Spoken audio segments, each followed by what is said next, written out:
Hello. Hello. Welcome. Good morning. Just checking real quick if the stream is working. Seems like it is. Seems like we are good to go. Don't reveal my prep. Oh, wait, what? I'm kidding. Oh, I'm kidding. sorry. Well, I guess it's a bit too late for the opponent to rush back to Chessable now. Thank you guys. Good morning. Good morning. Rise and shine. All right, I'm gonna go to the board. Good luck. Good luck, Vlad. Let's Fun. go. White. The white pieces must be strong today. Copium. You Three. got this. Let me I'll just catch you in 3 hours and a half or so. let me just make sure everything's working. Okay, everything is working. Okay. Let me just mute here and in Discord actually. So see you. See you soon. You got this. Bye bye. See you. Okay, guys, I mean business when the headset comes off. So when the headset comes off, we're all in business mode. Hello, Matthew. Hello, Alberto. Under the dome, fly you fools.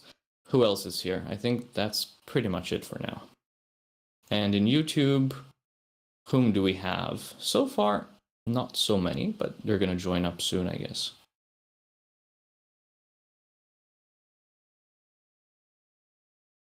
And now Opferschach is here. Hello, Opferschach. She plays with the white pieces and starts with g4. I'm sure that will happen. Twitch insists on telling me that I reached a 10 stream watch streak. So let's see if I can share that in chat. Oh, hello, Matthew, who spams hearts. Yeah, Opferschach, I believe I first saw in the hashtag chess channel about 4 years ago. Definitely was participating in some sub battles there. Yeah, Twitch watch streaks are actually annoying. No. Matthew is a regular, but I guess he's just playing on the little joke from yesterday about the random guy who spams hearts. Hello to Mike Arans in the YouTube chat as well. I'm trying to keep an eye on both, but guys, if you are on YouTube and you're watching on YouTube and chatting there, I have to be honest with you, it will be easier for me to track if you use Twitch instead. So if you have questions, in particular, if you have pressing or urgent questions, I highly advise you to come to Twitch chat because that's like the main screen that I'm reading off of. And YouTube is more like, I check it every once in a while, but I don't keep my eyes on it at all times.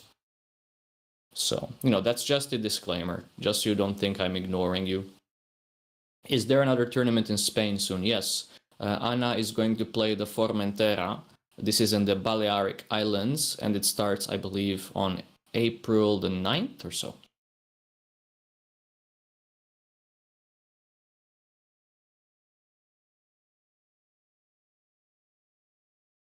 Okay, so hopefully I think all the commands should be working. If you want to check the timestamps of the game, I highly encourage you to use the board command. And that should get you to the actual live PGN source where you can watch the timestamps. We are not going to have the timestamps added, but we do have the eval bar following your feedback from yesterday. And also, I guess importantly, we are going to pray that the camera doesn't die today. There was some setting in the iPhone that made the phone go to sleep every once in a while. So I think today we're going to be good. But still, you should pray. You should pray that the camera doesn't melt away. We should be able to see Anna throughout the entirety of this game. E4, we have some predictions about the first move. Have I read the issue from yesterday? Briefly, Matthew. Briefly, I saw it's about the standby. I saw that she rushed to her phone. I wasn't sure what that was about. Yeah, it could be something that turns the iPhone into a clock. Who needs that when you're already in a chess tournament and you're already playing with clocks?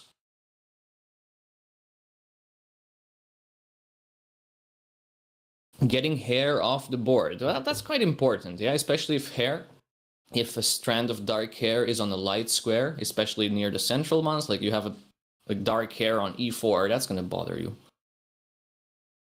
Americans have to bring their own clocks. I'm aware. I spent 9 years in the United States and I played quite a bit of tournaments, and it always pissed me off that I had to bring my own clock to the game. So I'm very much painfully aware, I should say.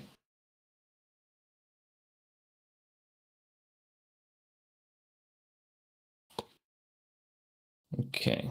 How's the sound, by the way, guys? Not that we can really fix much. I mean, I could fix from my gain knob on my own device, but how is the mic otherwise? Is the sound good? Sound good, video good, both from Anna, both from me. Seems perfect. Great. So it's pretty early for people, I guess, in Spain. 9:30 is quite early. And then I suppose in the United Kingdom, it's even earlier. It should be something like 8:30. So if you're joining us from the UK or even from the US today, well, you're up early or you're up late. Where did I live in the US? Texas, Illinois, and California. Yeah, it is 9:30 in Spain. Look at the eval. Advantage already. Okay, so I missed it. What happened? Is it a Caro-kann? Is it really a Caro-kann? Am I seeing this right? Please tell me. Please tell me it's not a Caro-kann.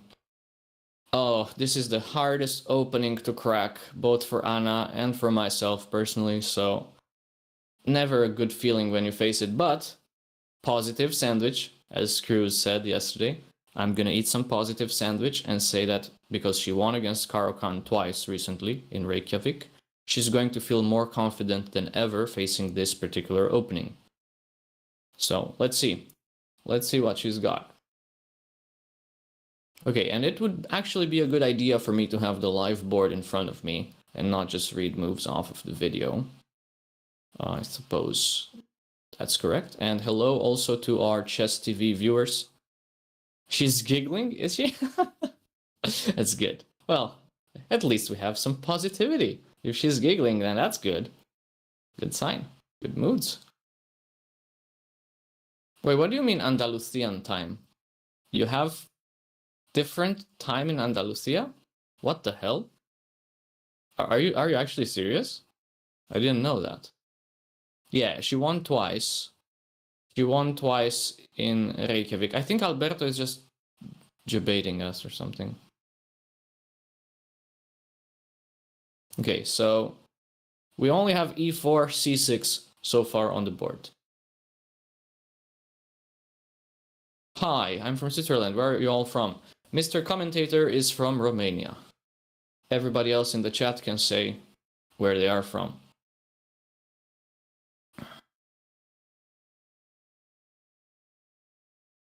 Okay, so still no move. Still no move yet. San Diego, that is... Oh, it's actually only briefly past midnight for you, yeah? Should be what? 1:30 a.m.? Knight to c3 has been played. Okay, so it looks like Anna is afraid that the opponents might have prepped. Maybe the opponents might have prepped against the fantasy variation with f3. So Anna is just deviating from that. d5 on the board quite quickly played. Yeah, it makes sense, Matthew. That actually makes perfect sense. Okay, so we have the two knight variation with knight c3, knight f3. And I suppose now black actually took. Okay, this is a good... Oh, well, bishop to g4 is the main move. Taking is not main, but it's the secondary move. So this is fine.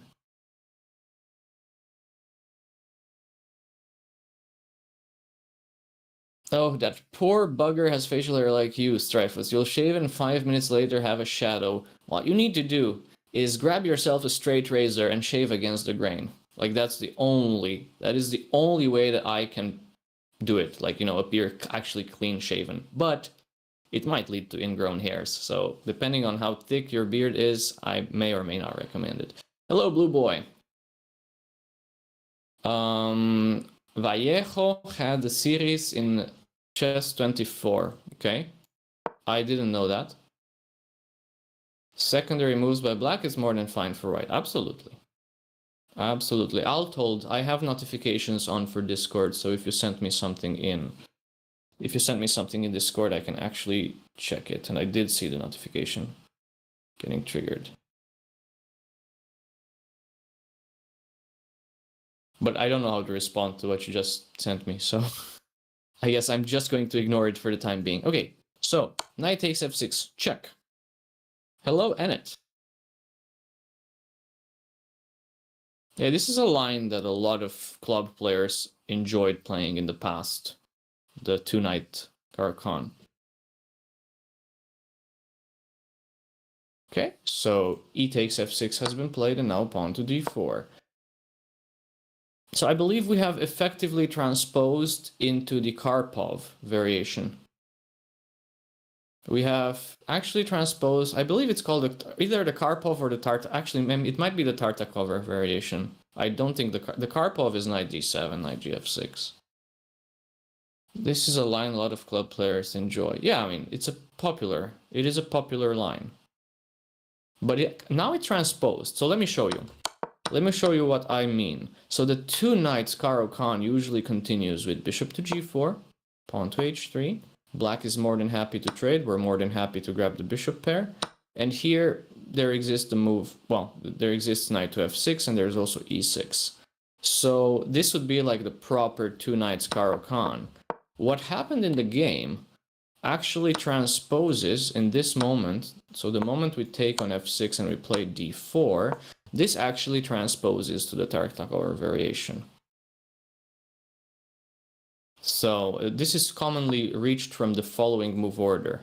It's commonly reached from e4, c6, d4, d5, knight c3, d takes e4, knight takes e4, and now knight f6, knight takes f6, e takes f6, knight f3. And we have reached by transposition to the current position on the board. Well, some things have happened in the meantime. There was bishop to d6, there was bishop to d3, castles by black and castles by white. And now we have this position in front of us. Orexiana, is her opponent nervous or is he always like that? I am not familiar with the opponent. I've never seen him in a tournament before. So I wouldn't be able to tell you, but he does look a bit nervous. Opponent is an expert in pacifying behavior. Good one. What time control do they play here? 90 minutes plus 30-second increment. Hello, Sean. Okay, did I miss anything in the chat? No knight d6 mate. Ha. Ha. Correct, Alberto. The opponent is a bit too high rated to blunder into that sort of mate. Bishop to g4 on the board. Aha, it's also called the Goryachkina variation because her trainer Alexander Ryazantsev is a great specialist in this line for black. Thank you for that information. I was not aware. That is very good information to have. But does Goryachkina actually play a lot of Caro-kann? I suppose I'm not so familiar with her games. h3 is main line. h3 is... Okay, I need to check. I need to check the database now. So I'm going to go to check the database on this, Alberto, and get back to you having full information at hand. Don't want to tell you something wrong or confusing. Okay. So bishop d6, bishop d3 happened. Short castle, bishop to g4. In the database that I have, this position has been reached roughly 80 times. And 61 times out of that, h3 was played. And apart from h3, there is the move rook to e1, which is quite drawish according to the database, and there's also c3 or c4. Are FIDE tournament time controls all the same? Not really. There are some intervals of prescribed time controls. Hello, Hair Apparent. Thanks for joining the stream, and thanks for dropping a follow on my channel yesterday as well. I know, it's a very small channel compared to the one that I'm currently on, but there are streams there as well sometimes. So if you want to check, who I am, you can use the command host in the chat. That will give you more information about my exploits in life. Anna the Germaphobe. Huh, that's a good one. What is this handsome man on stream? What is up with this command?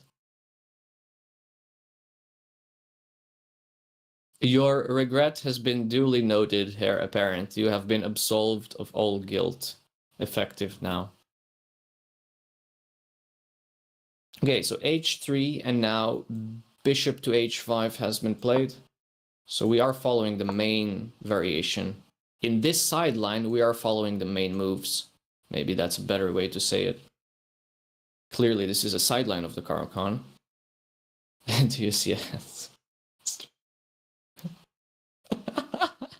I love how we are turning this content. We're making a mockery of the chess game in front of us. Okay, the opponent is really jumpy.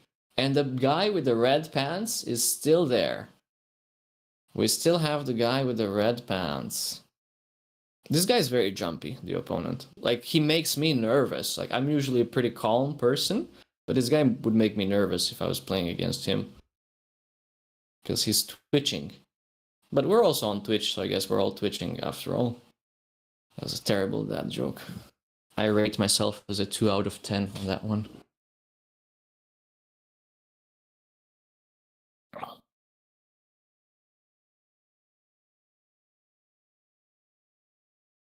Is opponent special? What do you mean by that? I'm not sure what it means, this question. He's just jumpy. I don't think there's anything more to read into it. Hello, Rinked. Yes, this was a Caro which started as a 2 knights Caro variation, but it transposed into the Tartakower e takes f6 variation. Hello, Thoughtful Gaming. You are correct. This is a closed norm tournament, so only strong players have been invited in order for the average rating of all participants to be high enough in order to allow for norms. Okay, so let's see what happened. Rook to e1. Rook to e1 was played by Anna. Of course, we are still following the main moves in this variation.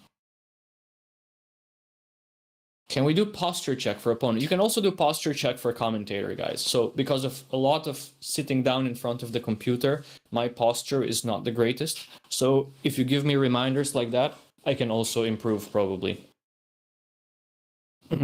But yes, definitely chess players are not necessarily well known. Altold, you rigged the poll, man. Why did you have to rig the poll with channel points? Don't do that. I don't need an extra push from behind there. It's fine. Okay, and now knight to d7. Opponent played knight to d7. Let's get that on the board. So I have 3 tabs open, just to explain to you how I'm doing things, just so you guys have some sort of glimpse into the background of this. Rinked, the opponent's rating is 2223, so slightly higher than Anna. Bad posture closer to the pieces, you can see them better. Honestly, that's maybe one of the reasons why we do it. So on the left-hand side screen, when I'm reading chat, I have Twitch as the main and then YouTube chat as the secondary. So right now that's on Twitch main. On the big screen that I'm looking at right now, I have 3 tabs open. One of them is the classroom that you guys see on the screen where I'm making the moves. The second tab is the live PGN that I'm consulting to see when the moves actually come through and to read off the timestamps. And the third tab is master's database, which I'm checking to see the actual state of the theory. So, you know, 2 tabs here, 3 tabs here, microphone here. I guess I'm slowly getting the hang of it now. Yesterday was my first time doing it, so as they say, first time doing commentary is painful.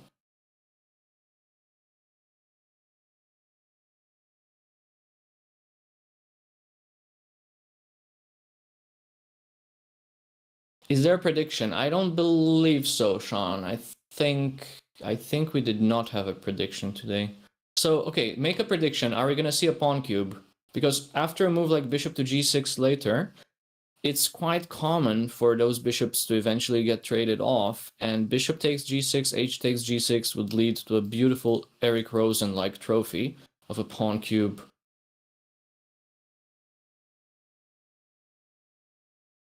Question, how do you see what they both are playing? Which of those tabs shows you their moves? Good question, the live PGN. If you use the command board in the chat, not board as in boring, but board as in chessboard, that should lead you. Actually, I think it's pinned.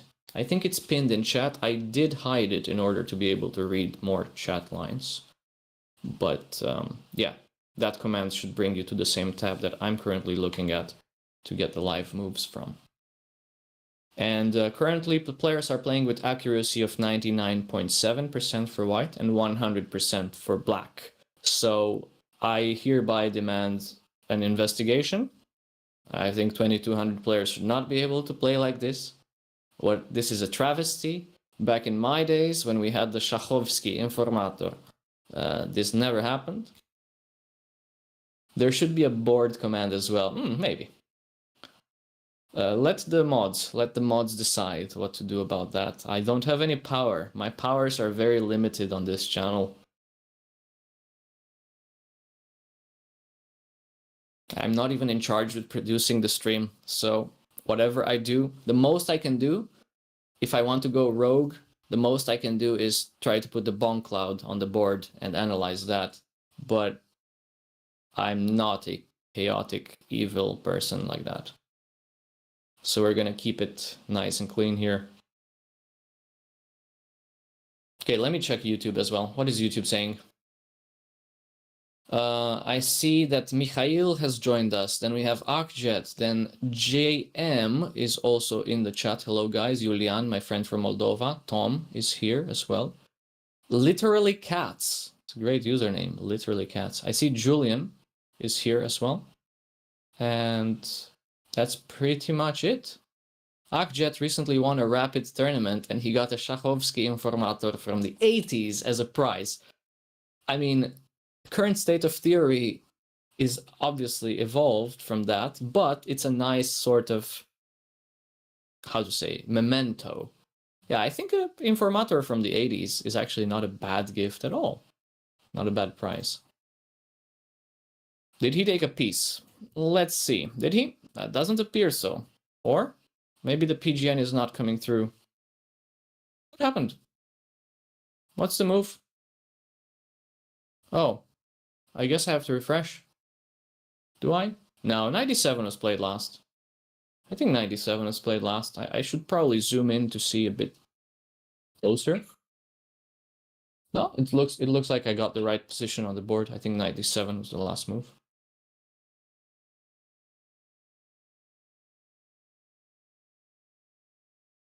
Board. Yes, you're my favorite Pepega. Okay, that's a funny command. Zoom in and enhance. Well, the problem is if I zoom in too far, I'm not going to be able to see you guys chatting. Like, if I had three screens, I would have a real zoomed in version of the board. Then I would have the chat on the middle screen, and then I would have the other stuff on the right. But I'm only dealing with 2 screens rather than 3, so I think that's too greedy. Ringed says that he wants to play queen to d3 somehow. Just wait for bishop g6, take on g6, and put the queen on d3 if that's something you want. But question, how do you deal, like, what do you do about the bishop from c1? Ah, you mean rewind? Seems like he took one of the captured pieces as Anish Giri did, just for a stroll. Okay, I got it now.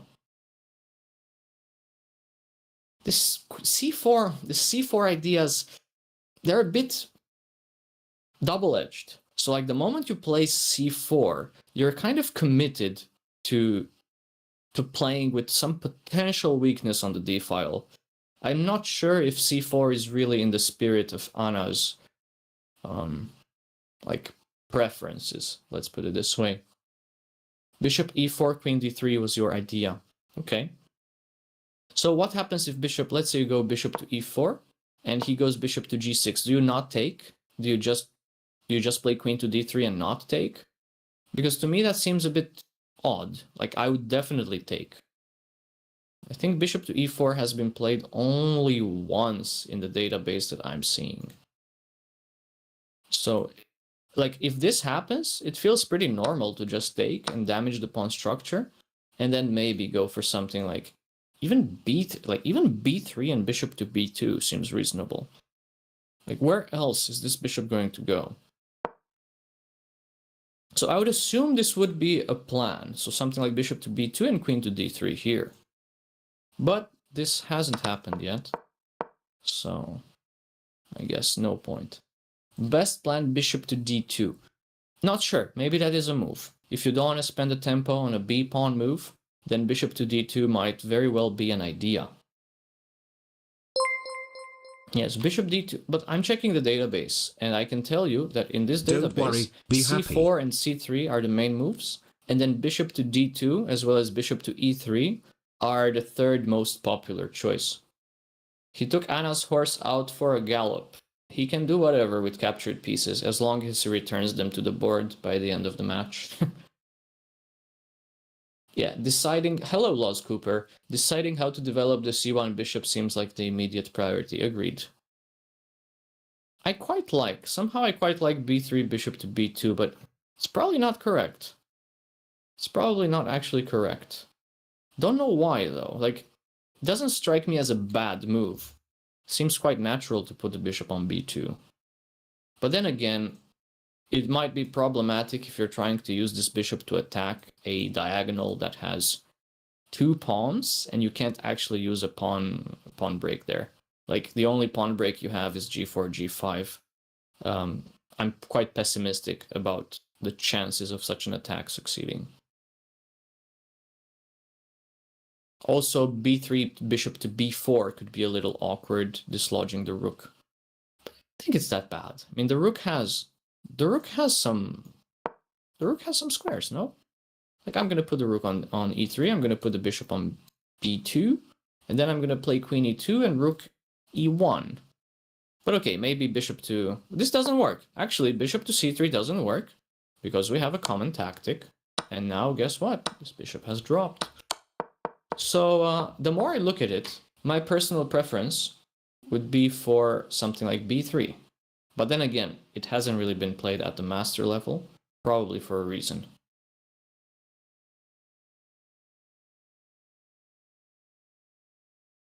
Yeah, this is some interesting decisions to be made here.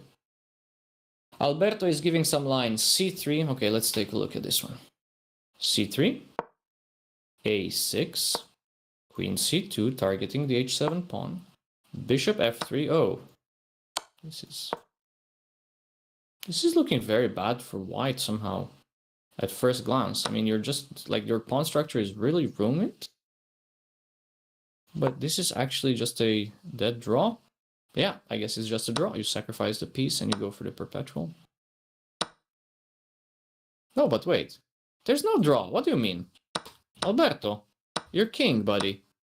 There's no draw here. There's no draw. Your king is still on the g file. So this wouldn't really work.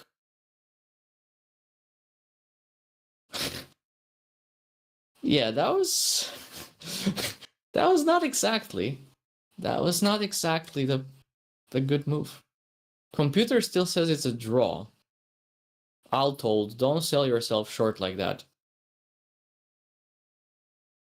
Don't sell yourself short, buddy. You're much better than that. Ah, you said bishop takes g6, not bishop takes h7. Ah, yeah, okay, sorry. You didn't go all the way to queen takes g6. My bad, my bad. You did think queen g6 was a draw. Okay, well, I also got debated. So... Okay, still thinking. So white is currently down 15 minutes on the clock. Clearly, Blue Boy has dropped down in the mod rankings. Clearly. I mean, he was already in last place, so, you know, how hard or how easy is it to drop? Look at the mods ranking right there.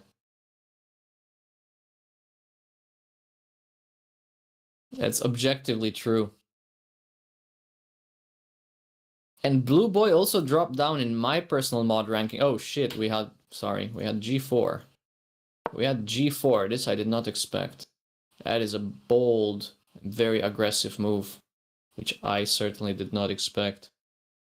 But bishop g6 is forced, so we can pretty much assume that he's going to play bishop to g6 here.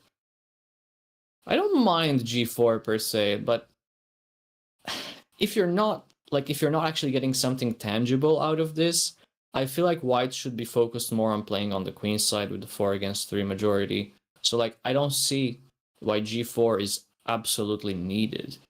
It is making some further weaknesses. So yeah, of course, this happened. We're getting the pawn cube. Guys, we're getting the pawn cube. Hell yeah, let's go. Let's go, take with the h-pawn, buddy. Come on, Serafin, take with the h-pawn. You know you gotta go for the pawn cube, man. Come on, don't deny us. Don't deny us this great pleasure of seeing the pawn cube on the board. Eric Rosen, if you're here in chat, say hi. Pawn cube is on the board. Let's go. We got the pawn cube. Hello, Maxi. Maxi, you're here at the right time. We got a pawn cube. That's wonderful.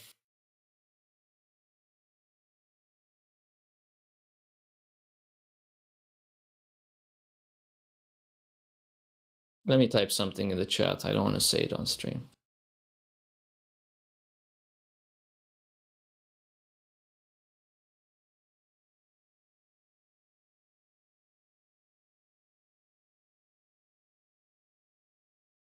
You were recently given an "Oh no, my queen" mug. By whom? Was it a gift? Or was Eric Rosen actually giving you this mug in person? Now you gotta stare at the pawn cube all the time instead of calculating moves. Why do you think I'm here? What do you think I'm gonna do? What a beautiful pawn cube. I hope it doesn't get destroyed. Actually, that would be very interesting. If a mod were to ban me from the chat, I guess I'd be just moving over to YouTube and not interact with Twitch chat any longer. So you guys would all have to move to YouTube instead. But then somebody might ban me there as well, in which case I would provide commentary without being able to read chat anywhere. Should we try? Oh, Blue Boy. Dude, you already raided Phoebe at the end of last night's stream, which I felt very personally attacked about. But then again, knowing your tendencies, and well, I'm not going to say anything. If I speak now, I'm going to be in big trouble. You will share the comments. Oh, that's very nice. You raided her. No, you cannot read. Nowadays, if you're banned, you cannot read chat anymore.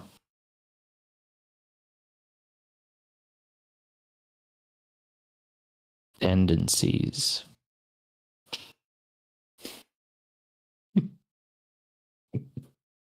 I make it sound creepy because I like making it sound creepy. Hello, Chess Knight, and hello, Last Exit Chess. What did you miss? Not so much. We're still in the opening stage. Well, you could say it's the early middle game stage, and Anna-Maja has played the move queen to d3.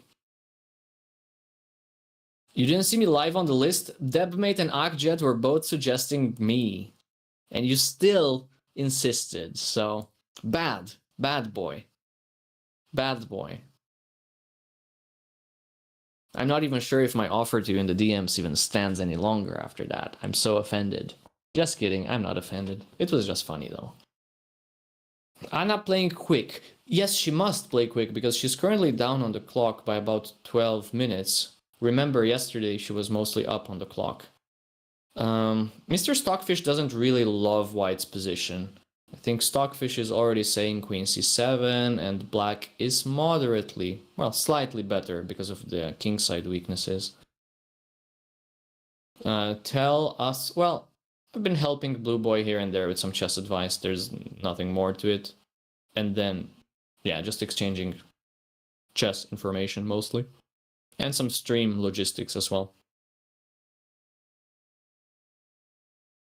She was thinking a lot, Fly You Fools. She was thinking a lot on the g4 move.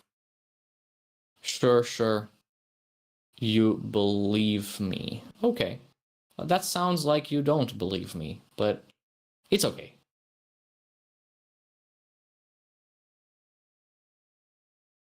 I'm not so desperate to beg for people to believe me. You either believe me or not believe me. I'm not gonna spin around in circles to make you believe me. I'm too old for playing those games. But I'm not too old to play this beautiful game of chess. This is a game that I hope I'm gonna play until I'm very old. But I'm already getting kind of old, so... what is happening? You guys are redeeming a lot of daily tax. We're talking about knights that go like L shape. Alberto is giving some line with a draw offer. Blue boy is typing an excuse. Okay. How is the Black King even reachable now? Probably by boat. And it's very likely that the game is not going to end with a kingside attack by white. I mean, realistically speaking, this pawn cube is like a defensive moat.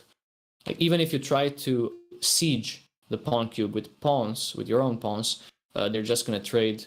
They're just going to trade, and this fortress is going to be very difficult to assail. Is that a word, assail? I think it's a word in English. I'm not sure what it means, but I just used it. Hello, Max B saying hi to Ruki. So, hi to Ruki. Good morning all, 5 a.m. here. Hello, Mormon. Assail, I think it's with double S. Okay, now I'm gonna have to Google it. Is that a word? Make a concerted or violent attack on. It works. It actually fits. The Scots army assailed Edward's army from the rear. Is that really the first one? Of course they would assail Edward's army from the rear. What's this? This Prison Break. I don't know why that was the first thing that was suggested when I typed assail. Yeah, Vlad Googling things on stream. This is a common thing to happen. You gotta get the banter and the jokes in early.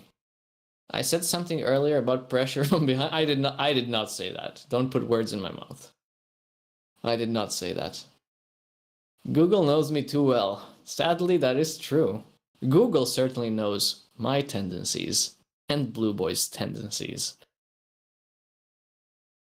To be fair, pawn cube can also allow a kingside storm without actually weakening the black king. Correct. So this is just a moat. This is like a moat of defense on the 6th rank. And then the pawns on the 7th rank would still remain. Those are drunk pawns moving backwards. So yeah, actually I don't believe in a kingside attack. I believe that white's plan should be pretty much connected to pushing the majority. So let's imagine a perfect world. Let's imagine a perfect world, you know, like we trade all the pieces. We trade absolutely everything that's not pawns. So imagine these pieces. Oh, I'm not highlighting the proper things. Jesus. So imagine that these pieces are all getting traded off. There's nothing on G3 yet. So if these pieces all get traded off, how confident would you feel as white that you'd be able to win the pawn endgame against perfect defense?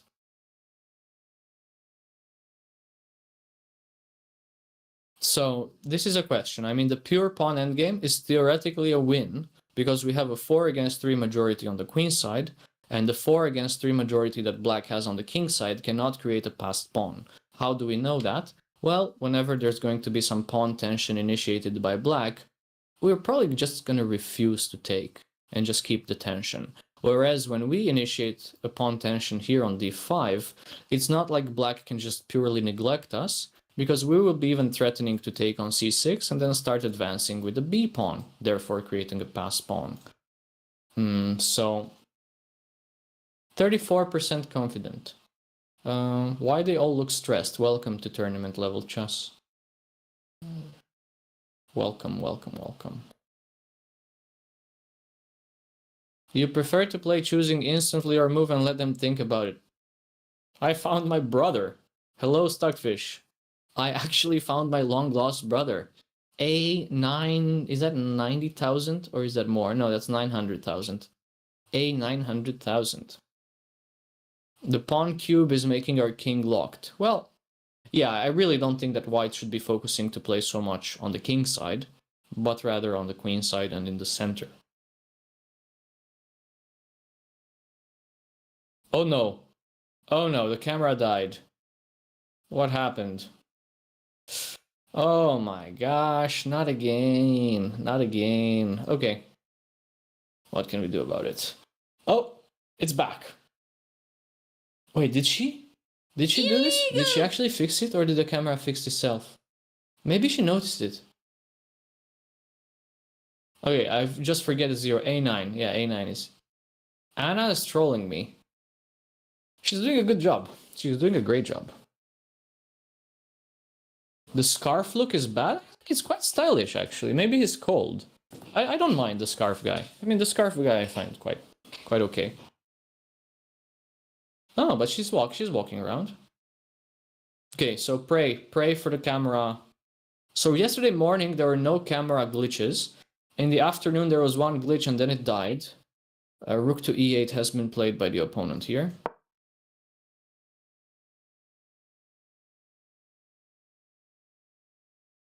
Stockfish looks a lot like Stockfish, a chess program. Very proud of myself for noticing that. Correct, injured ally. I'm happy you noticed that. You don't think she's allowed to touch anything? It depends on the arbiter and organizer and how strict they are. I'm sure they would not be against touching a button on the phone if she asked for permission during the game. I mean, she's not getting engine analysis clearly, and the arbiter can just watch whatever she's doing. So, how was Anna's afternoon game?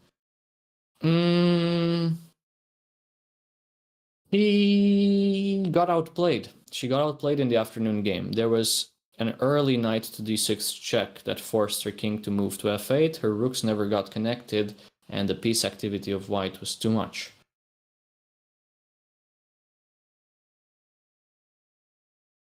Vlad, he always wanted to know, are players allowed to talk to each other? Apart from conceding the game by saying I resign, or apart from offering a draw verbally, players are not allowed to communicate verbally with each other during the game. So, like, the most that you'll have players say, they'll say something like good luck or good game at the beginning of the game. They'll say I resign or good game at the end of the game, and they might offer a draw during the game. But no, they're not allowed to, like, start chatting. Anna is such a talented and disciplined chess player, but you feel like she's taking... Oh, wait. Let me read that. He's taking it too seriously. Well, of course. I mean, she's a professional. Like, don't you want your lawyer or whoever you're hiring, like a tax professional, to be stressed and involved in their job? I think it's good to have somebody who cares about what they do. I mean, if your lawyer shows to the courtroom and seems like he doesn't care, would you like that? They're like, oh, I'm not stressed about this. Whatever. Lawyer, everything okay at home? Well, I do have a date. My date in court is set about 1 month from now. I was sued by a cheater that we caught. So, like, I and the Romanian Chess Federation were named as defendants by a caught cheater in chess. So, actually, on April 30th, I have the next court hearing. Vlad, time check, please. Please use the command board. Use the command board in the chat, and that should take you to the timestamps. I can also read them off for you. White, 1 hour 16, black, 1 hour 21. How did they cheat? They were hiding their phone in the underwear while going to the restroom area very frequently. And they were caught. And they were actually caught in the act. What did Anna-Maja play? She played trade. She traded on e8 and she played bishop to d2. And now the position looks roughly equal. Alberto, that's a funny misspell. PP in the Panthers. Yeah, crazy. Well, I mean, there are cheaters, even in OTB tournaments, and probably a lot of them are not caught. So you must remain vigilant. And this is why, for me, when I play a tournament, it's very important that the organizer take anti-cheating measures seriously. Not just like, oh, this never happens to us. This is something that only happens in other events. How are they caught? Control after the end of the round. So at the end of the round, upon leaving the playing hall, this was a World Youth Championship. So they had more strict controls. So just, control upon exiting the playing hall, they were taken to a separate room for a pat down, and eventually they found the phone. And the phone was, well, it did not have a chess program running with the position on the board. So it was a bit harder to like prove. But basically, once you have your phone and you go to the restroom area like 10 times during the game, it's too much of a coincidence to be just a coincidence. Hello, Mrs. Megaminx. And Sumant. Hello. Yeah, I mean, smart cheater. I don't know about smart cheaters. Where is the command board? Blue Boy, did you mess it up again? Is it rude to take shoes off and sit cross-legged on the chair? If you're a kid, probably not. But if you're an adult, yeah, I think if you're an adult, that's a bit frowned upon. But as a kid, I think it's fine.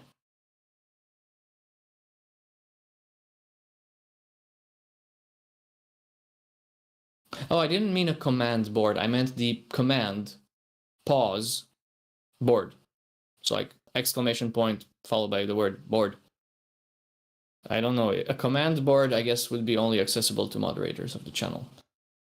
But speaking about sitting cross-legged on the chair, I'm kind of like shifting my position in this chair as well. So, you know, like I'll prop myself up like this. Neuralink is gonna kill this sport. You really think that?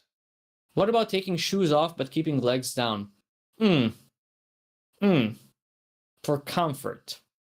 That's a... Okay, so this is like same... Like, do you do that? Would you do that on an airplane? Because I guess it's considered very impolite to do it on a flight. So it's a bit more impolite to do it on a flight because of a more closed nature of the of the space. I guess in a chess playing hall it wouldn't be as bad, but it would still be frowned upon, I think. Nothing wrong with taking shoes off. I wouldn't do it. It's like I wouldn't do it during a tournament myself. Yeah. But like if it's for comfort and you're getting blisters from high heels, not that you should know what that feels like, Blue Boy, unless you have. It's a good question, A9. I'm thinking that that's a no, dog. That's a no from me, dog. Probably not a good idea.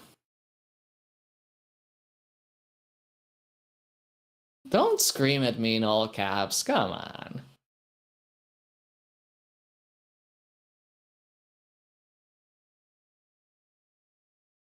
No chemical warfare over the board. Yeah, no, but we had a kid like last year in some competition, and if you were doomed to play 2 or 3 boards away from him, so in a range of 3 boards from him, you would know that a chemical attack was on the way any moment. So whenever we got close to that kid, we're like, oh god damn it. So there are such players. Why are we gatekeeping shoes suddenly? Because we are on this channel. On this channel, shoes are a topic of consideration. Okay, let's check the PGN. Bishop to d2 happened, then knight to f8 happened, and then rook to e1. Okay, I'm actually quite enjoying the position. The more major pieces get off the board, the more I actually think that white's pawn pushes on the king side are not a weakness.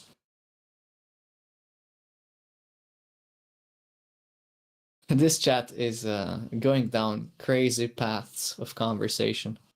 I'm not sure I'm going to entertain the chemical warfare theory any longer.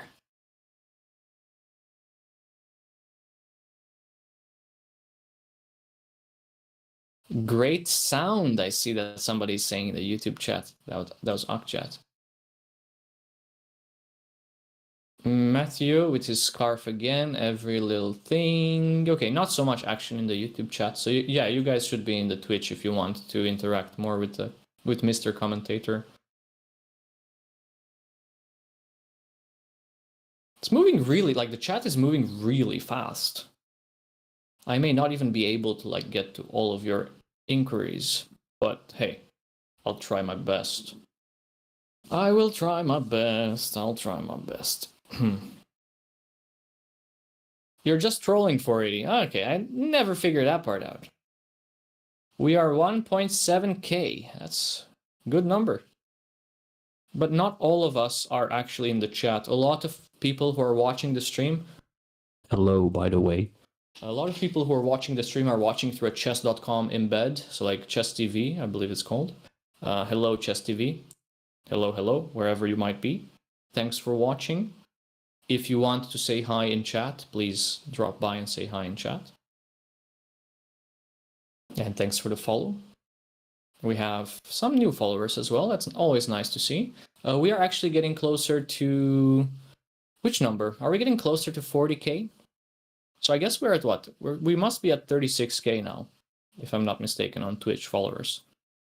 So if we're getting closer to 36k, then the next stop is 40k and then 50k. So guys, if you're watching from Chess TV and you have a Twitch account and you like following chess, presumably you like chess because you are on chess.com, of all places, then come here, drop us a follow, and say hi. Oh, Divis. What's up, Divis? How's it going, brother? Yes, I think it's the real one. I think it is the real Divis, one of the legends of Chess24 España.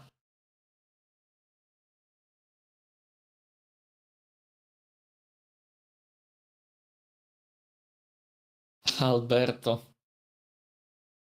Real Divis. Yes, let's go. Hi, the real Divis. Blue Boy, do you know who you're speaking to? Do you actually know who you're talking to? Or are you just following Alberto and fanboying? You don't actually know who Divis is. I knew it. Zero chess culture. He's like a Spanish legend of content creation in chess.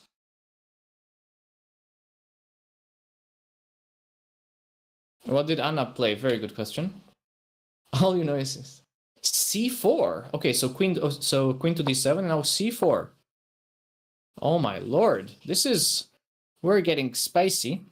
Let's talk a bit about the position, because I haven't really done a lot of analysis here. So White still wants to exchange pretty much all the pieces, but with a priority for exchanging major pieces, because now the king is a bit weak on g1. We are still controlling the e file, however, so it's not going to be easy for black to get after our king. But maybe black has ideas of pushing f5 at some point. Does Anna look legit pissed off? Maybe she's not a fan of her position. Yeah, she doesn't look too happy, but maybe she's just thinking about some other stuff. So, like, I don't know, f5? I'm not sure if f5 is actually a move. Probably f5 isn't really a move for black.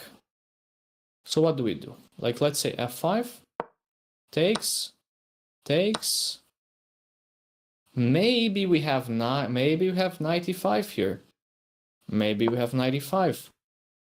And all of a sudden, our position is becoming quite good. So maybe f5 is not really a threat. What else can black play? Rook to e8, I would exclude from the consideration. Whoa, blue boy. Delete that. Wow.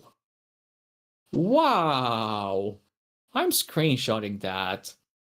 It's rude.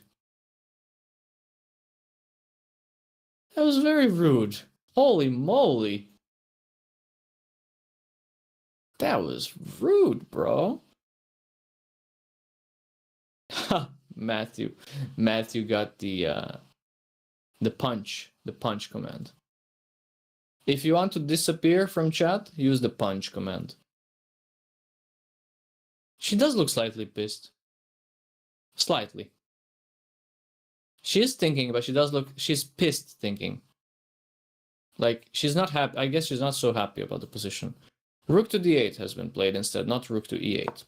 So, it makes sense that black is going to try and apply pressure on our slightly weakened d4 pawn. Normal moves to do this would be something like bishop to c7 and knight to e6. But of course, white has enough defenders, so white can always put the bishop on c3. This is a dynamically balanced position. This is dynamically balanced, and I think if white manages to trade queens off, white has better chances.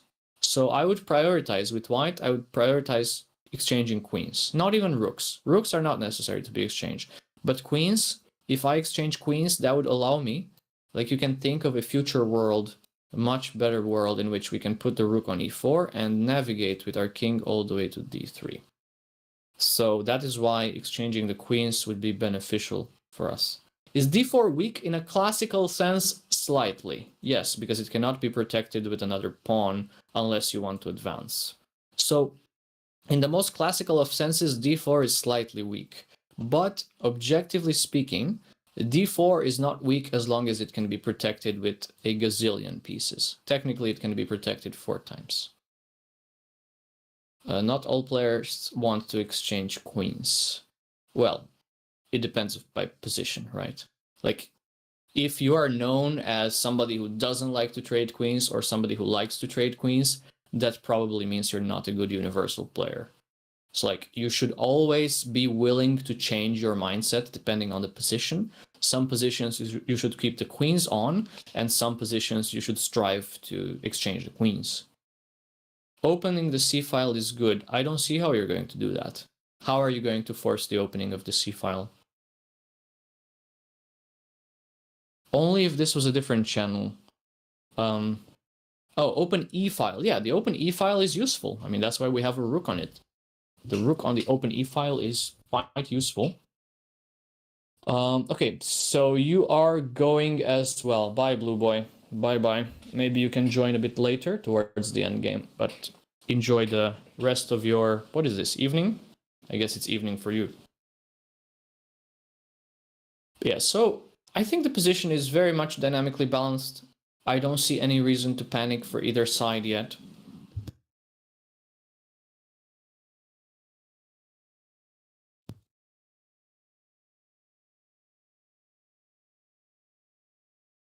Don't really know what moves to suggest, though. You could go b3. Do I have access to the best engine move? I am currently running Stockfish at depth 19, which is very low. So I would not say I have access to the best engine. It's a moderately good and competent engine. So, you know, pretty much matching the level of the commentary. Just moderately competent, but not truly good. So makes sense that I would not work with the best engines. But the problem is the chess.com embedded Stockfish is quite weak. What do I think about pawn to h4? I think it's a losing move because you hang g4 with check.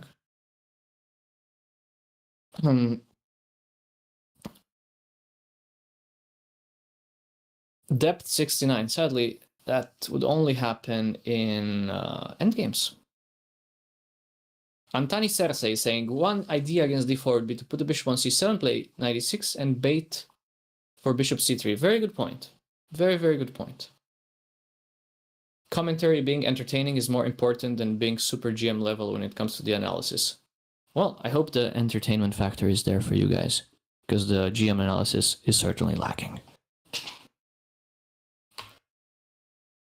No, but honestly, I would think a lot more in positional concepts rather than variations here. So it's hard because there are not forced moves, right? So there aren't really any forced moves. Therefore, it's hard to calculate variations. Clearly, both players have a bunch of reasonable moves to choose from, and clearly the opponent in return will do the same. Basically, the number of possibilities is immense, and there's nothing forced or tactical yet, so we can mostly talk in general terms here. A move that I would like to see, and a move that's probably good long-term, is something like b3. Just solidifying the pawn chain, putting pawns on the opposite color of the remaining 2 bishops, and making sure that the pawn chain is not weak. So b3 seems like a very logical move to me. Bishop to c3, I believe, is premature because of this maneuver with knight e6, knight to f4, which of course hits our queen, hits h3, and we would be forced to play queen to f1, which is a very passive move. Okay, so what happened? Did b3 happen? No, b3 has not happened.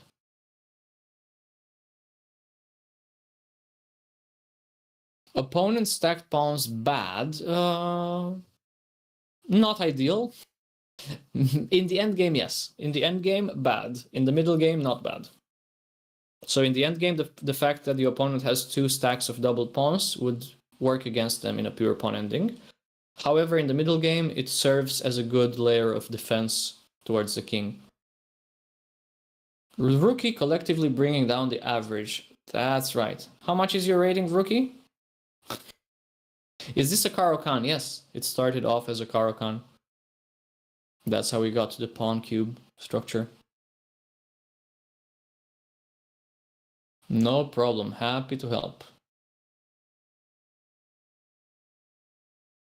We have Mr. Alain in the chat on YouTube saying the evaluation bar, bravo. That should go to Anna, so all credit to Anna. She was responsible for adding these elements. And great microphone, thank you. It's new, I just got it 2 days ago. Thanks to a very special person from my own Twitch community who was probably tired of the bad sound on my streams and gifted this to me. So I want to say thanks again to my Twitch community for being so supportive of a small channel.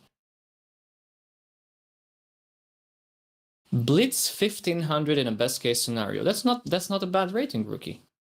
That's not a bad rating at all. It's I mean, you're a casual player, you're not pursuing chess professionally, it's just a hobby. So it's a very respectable rating. Nothing to be ashamed of. Just enjoy playing the game, man. So guys, I might take a short-ish break. Like, 5 minutes max. I hope you can stay in peace with my chair and there will be no conflict between chat and chair. And I promise that I will be back shortly. So don't go anywhere. We're waiting for White's 18th move. Clock situation is 1 hour and 6 minutes for White, 1 hour and 15 minutes for Black. And just as I said that, Anna played the move Queen to e4. So now we're waiting for Black's response. And I'll see you guys in 3 to 5 minutes. Let's call it 3 to 5 minutes. I'm going to disappear briefly. Don't go anywhere.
Did you guys miss me?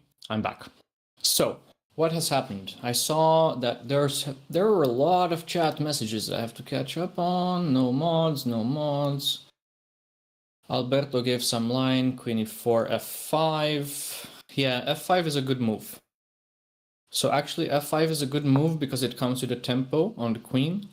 And the threat is simply to take twice on g4, so we're forced to capture. If we move the queen away, then simply black will win by taking on g4. So let's say captures, captures. And now we can go on either d3 or c2. We can also go to e2. You can also go to e2, I guess. But it is looking like our king side has been weakened significantly with the disappearance of the g-pawn. So I'm not sure I'm enjoying this position right now. This queen e4 feels slightly inaccurate. I was gone for 6 minutes. Really? It was 5 minutes. It was 5 minutes on my clock. Strange. Maybe. I'll give you 5 minutes and a half. I'll give you 5 minutes and 30 seconds. I don't think I was gone for 6, no. But then again, probably not worth arguing over 30 seconds or 1 minute. Stockfish is going in lurk mode. Have a happy lurk. Hello, Abby. How's it going? Derek. Derek was saying something insightful. No disrespect intended, but I would be so distracted by the opponent's mannerisms. Anna is a pro. Yes, she is. The opponent is a bit jumpy, that's true. Like, you know, he looks like he's on 3 Red Bulls at the moment. But you have to ignore. You have to ignore and just focus on playing good moves. Don't get distracted by the opponent's body language. Yeah, I'm sure she's annoyed. I mean, I would be annoyed as hell too. But what can you do? I mean, it's a test of psychological endurance as well. It's a test of psychological endurance. So if you allow your opponent to tilt you with stuff that's not happening on the board, then they have a slight psychological advantage. So you should just ignore that and just beat them at chess. Just beat them at chess and then it's all fine. So Sean, you actually missed me so much. You kept your eyes on the clock. Unbelievable. I'll take it as a compliment. Yasser's story when he nearly punched Kasparov. I don't know this story. I am not aware of this. I know a lot of chess stories, but this one somehow has evaded me. Don't remember this one.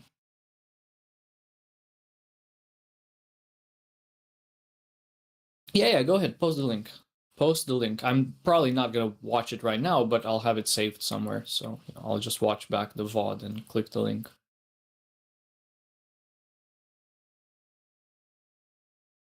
I mean, Yasser's stories tend to be quite long usually, right? It's only a 4-minute clip. Okay, not too bad. It's a 5-minute story. On the next 5-minute break, you know what I'm going to do.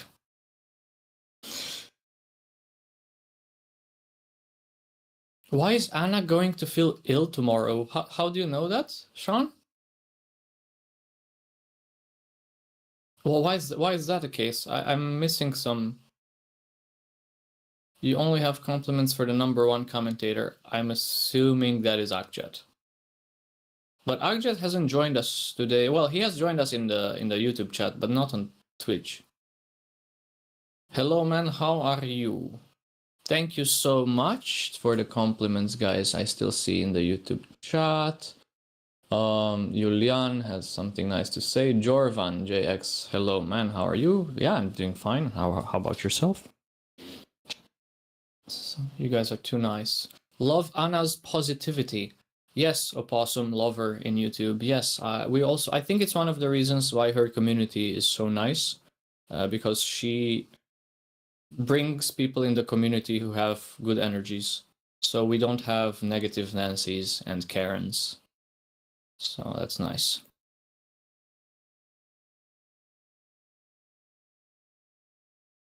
But no, I don't understand the point about Anna not feeling good and not playing tomorrow. Like that's some reference that I'm either not getting, or an attempt at humor that flew over my head.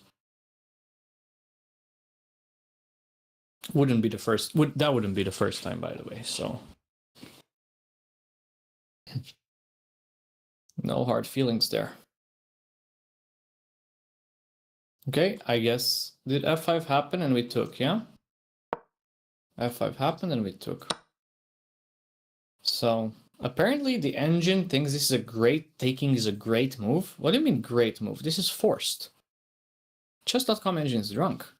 Completely drunk. Why would they give this a great move? It's absolutely forced. You don't really have anything else to play. I mean, seriously. It's all good to give encouragements, but to say that a forced move is great is a bit much, isn't it? Queen takes. The guy took with a queen. Oh my gosh, I'm trading these queens, you know how? Like, I'm just swiftly grabbing the piece and just throwing it on. I'm like, yeah, give me that queen. Oh, we trade queens here.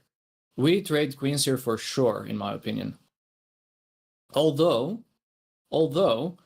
it's not so clear that we have any sort of advantage, but our king on g1 is going to feel that much safer. Considering she's been practicing her endgames recently from the Jesus de la Villa book, 100 Endgames, I believe that she's going to feel more comfortable going for the queen endgame. Going for the endgame by trading the queens. Yeah, just take that. Just take that one. Snipe it off the board. Snipe it off the board and play this rook plus minor pieces endgame. And Anna is actually ahead on the clock by 2 minutes at the moment. So, unless my PGN is wrong. Yeah, no, I think everybody here would trade queens.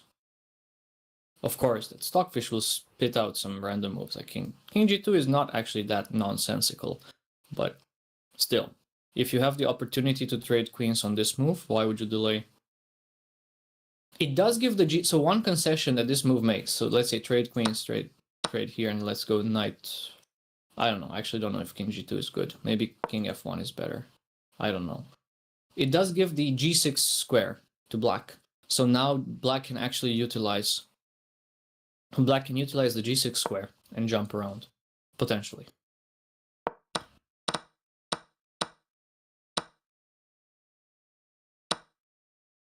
Yeah, so this is the current position on the board. The endgame would be kind of good with the pawn majority. That's what I was saying. Like, I've been saying this during the stream, that if you can trade all the pieces off and play with this majority of 4 against 3 on the queen's side, then you should have the advantage. She's thinking, though. She's not going to make this decision lightly. She's still thinking about it. Maybe I can check. I can take a brief look at the other boards as well and tell you how the tournament is going. Roberto Carlos from Cuba made draw against Marcelo Panello from Argentina. This was pretty boring game, I would say. Not so many moves even were played. Then we have Diego del Rey against Mario Valbuena Fuentes. That is looking like a slightly better position for white. And the other games are looking mostly balanced as well. Yeah, nothing too sharp. Nothing too sharp. I believe Anna's game is the most interesting in terms of strategic goals to accomplish. So I think Anna's game is definitely the one that you guys should watch, of course. Feel free to browse around and look at some of the other games, but I think this one is one of the more interesting ones.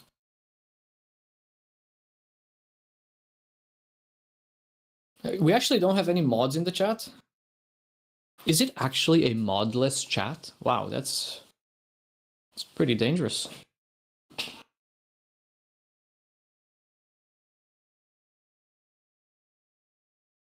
Mods check. Where are all the mods? Okay, so I'm kind of tempted to use a stronger, like, local engine. Like Chessbase, you know, like Stockfish 16 in Chessbase, and take a look at this position a bit more deeply than chess.com can give us. So hopefully that's not going to crash anything. Let me think. I'm on a Discord video call.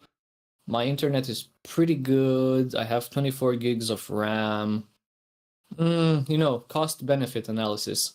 Is it worth it for me to try and start chess base, which might freeze the system and drop the call? Nah, it's not worth it. Probably not worth it.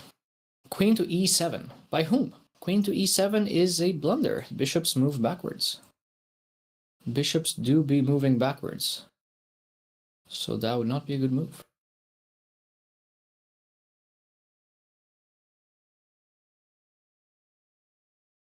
Last moves were queen to e4, pawn to f5, g takes, queen takes. Oh, sorry, queen takes. And now we have reached the current position on the board. Trade queens is the engine move. I'm not surprised. It's also a very human move. Trading here is best thing. From a human perspective, absolutely. Like from a human perspective, you head into the endgame, your king has been slightly weakened, so trading queens is absolutely making the most sense. From a silicon monster, like Stockfish perspective, there might be other moves. If I did open chessbase, we could have a prediction whether it would crash the system. Yeah, but I would prefer not to risk it, Like not risk something like the call dropping and then I'm not able to rejoin. And, well, yeah, that would be a mess.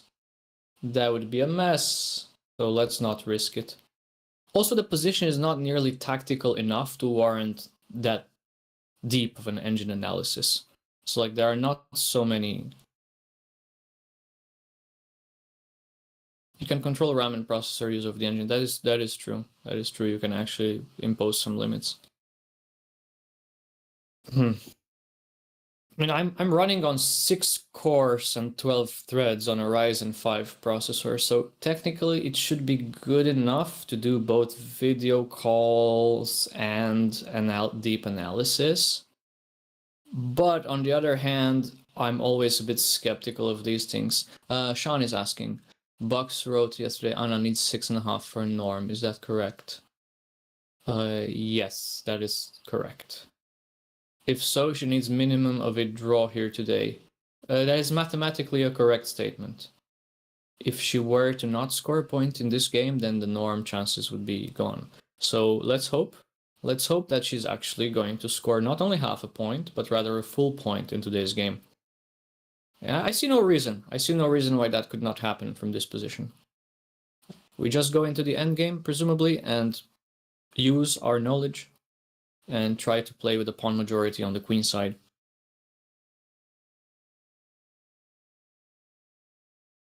Yeah, 6.5 is correct. 6.5 out of 9. Do you see how difficult norms truly are? Also, I'm going to take my glasses off. Ugh. I can feel a headache coming my way. But now that I took my glasses off, I'm like a blind squirrel. I cannot actually read chat. Oh my lord, I have to squint now. Eyeball headache. Yeah, no, let's not force a chess-based experiment. She can draw this for sure. Yeah, I think she would look to even do more than just draw. Her opponent is also on 0 points out of 2, so they're probably both looking to get their first win. Both Anna and her opponent. Yeah, the problem is if I don't have my glasses off, I cannot actually read chat at all.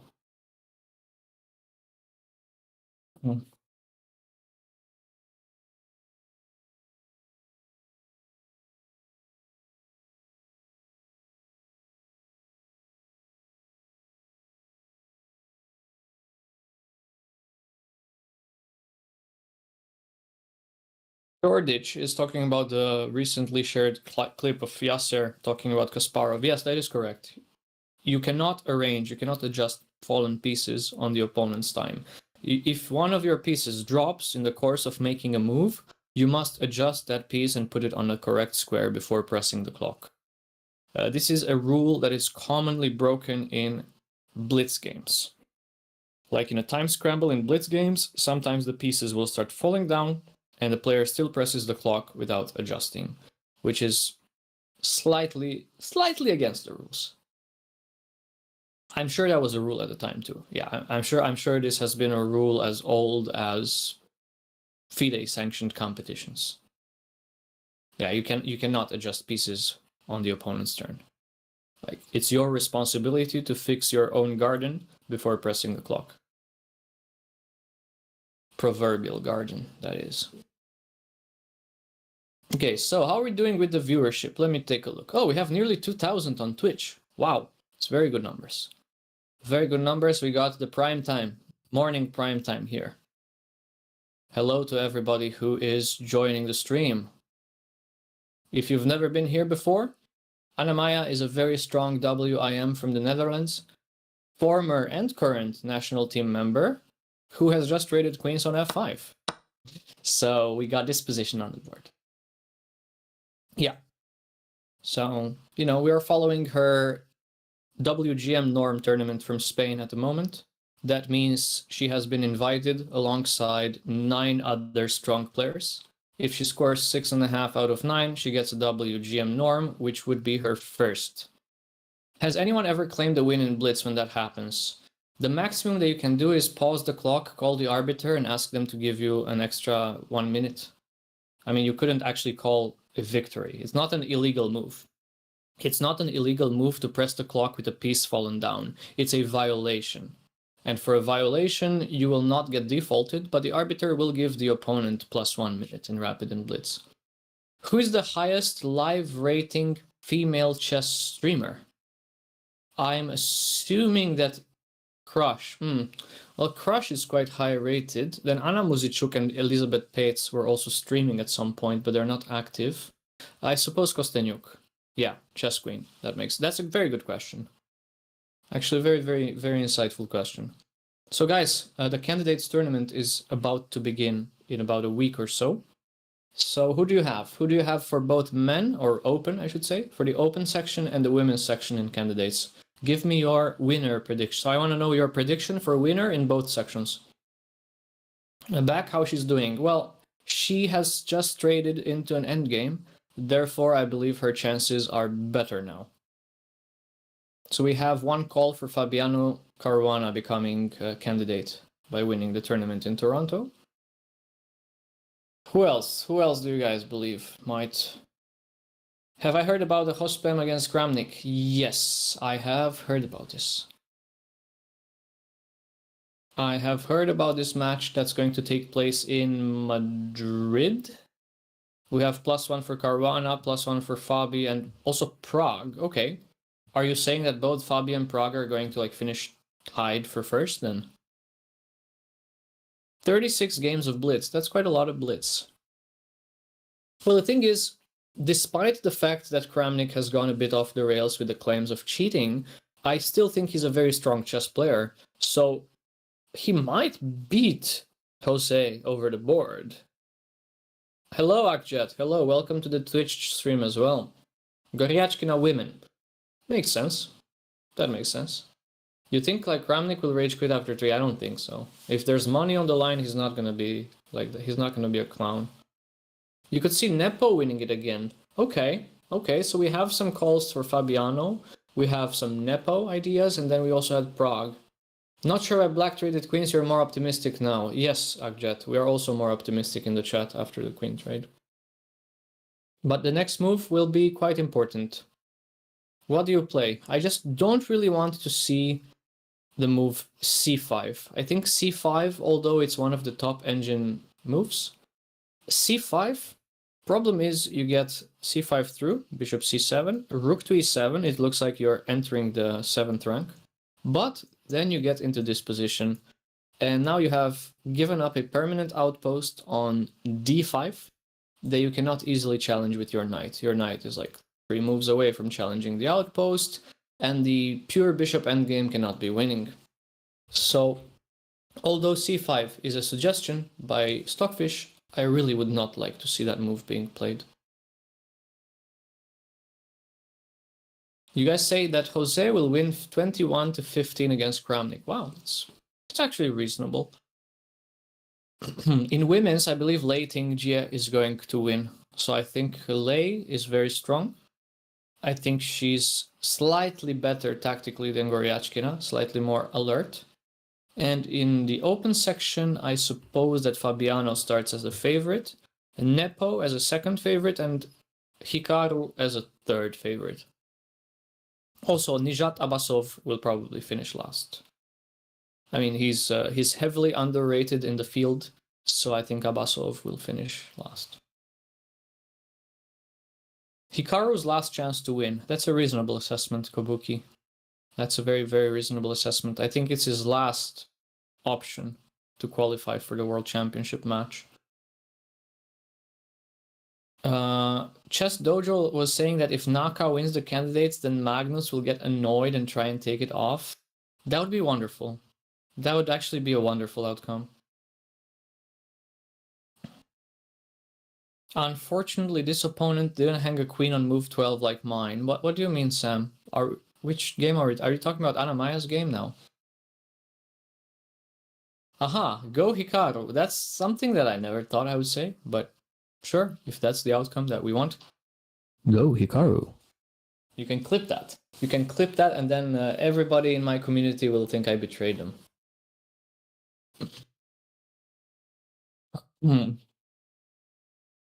You want to play knight h4 ranked. I think I want to improve my king. I don't know where. I think I want to improve my king and put it all the way on d3. I think this would be the best. Oh, that's not how the kings move. Put a king all the way on d3 and then decide later what I want to do. Aha. Okay, knight h4 was actually played by white. So knight h4. Okay, what are we? We are expecting something like g6, I guess. Yeah, just g6. Maybe what if she's thinking to put a king? Maybe this is an idea. To put the king on f3 and then reroute the knight to something like f4 or e3. Could this be an option? But it's very time consuming. It's actually very costly in terms of time.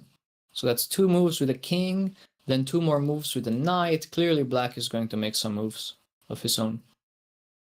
Staring is not going to work for this opponent. He's not going to notice, very likely. Very likely the opponent is calculating and not paying attention so much to Anna. If g6, bishop g5. That's an interesting variation, Matthew. Let's see. Okay, so bishop g5. Where do I go? Guess I go. I don't really want to give you entry on the 8th rank, so I'll probably go to something like b8. What's your next move? What is your next move then? Vlad's the betrayer. Oh no, all told. Oh no, you actually clipped it. You think just rook d7 is fine? I don't know. I mean, I just go here and maybe it's fine. Maybe it is fine because this pawn on d4 is actually quite weak. Bishop g5 has been played. Bishop g5 has been. We have this position on the board. And Rinkt is saying in this position we just go rook king g7. Yeah, king g7 probably not. Probably we don't have anything here. Yeah, we probably don't have anything. But I don't really like the knight on h4. I feel like this knight on h4, the knight on the rim, is quite dim. So I would really prefer to have my king closer to the middle and to have my knight back. Oops, that's not how pawns move. And have my knight back all the way on f3. Yeah, so rook to d7 is the best move here for black in this position. Let's see if... In this position, I mean, after bishop to g5. After bishop to g5, rook to d7 is the best move. Future GM 100, hello. How are you doing on your pursuit to future GM? Because we know how Anna is doing in her pursuit to WGM. Give us an update on your own. Okay, you guys are talking a lot in chat and I'm not reading all of it, but I'm trying to catch up. Talking about somebody's ego.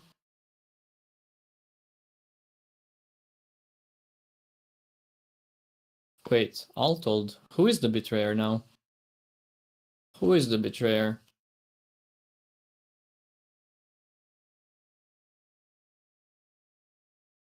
Bishop f6, knight 8. What are you talking about? What bishop f6, knight h7? What? What? Whoa. What are you guys saying here? So this? This?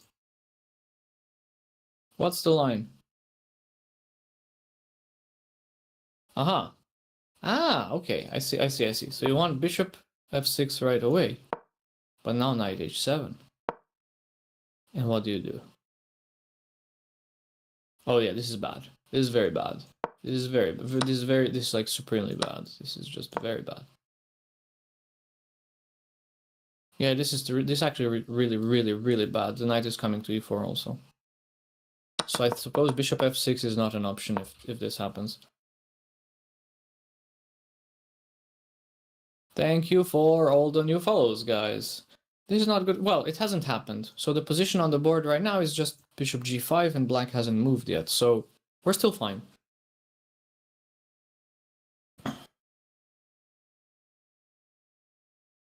Oh yeah, that's right, Altold. I know that. But then you also said TBH something something something, and I thought that was betrayal. A rook d7, knight to f3. So, but how do you justify the last three moves? Like, if your last three moves were knight to h4, knight to f3, and bishop to g5, like I can see how you justify bishop g5 as gaining a tempo. But how do you justify the maneuver? You just admit that you were wrong to play knight h4, I guess, yeah? Because I don't see what this maneuver would accomplish otherwise.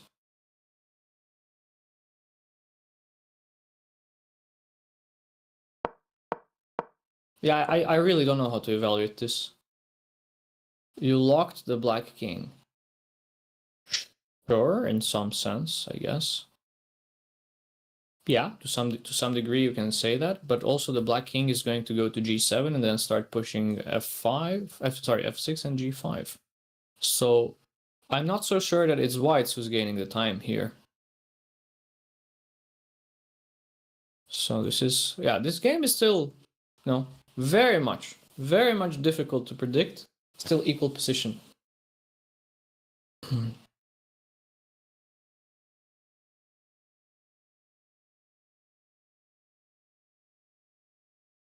Aha, we have some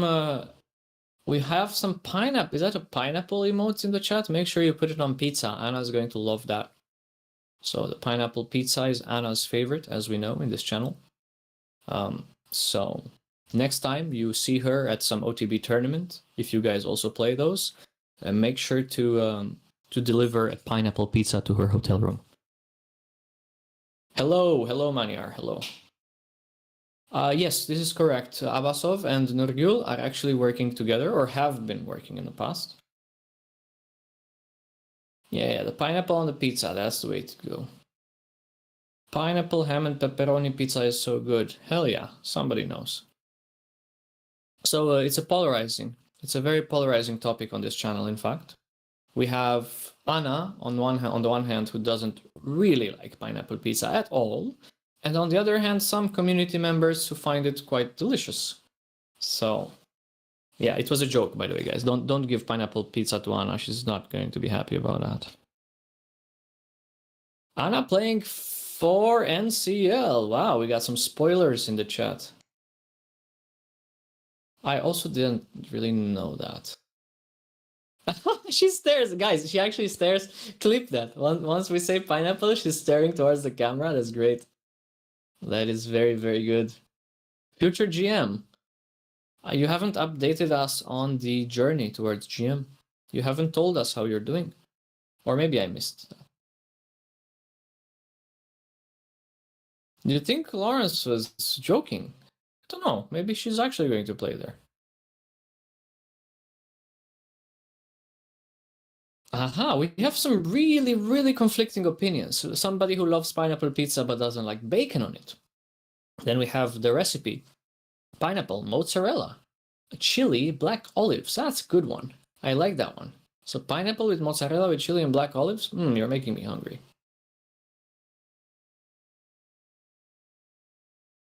She talked about it on a previous stream. So we are rinked. We are exposed as casuals.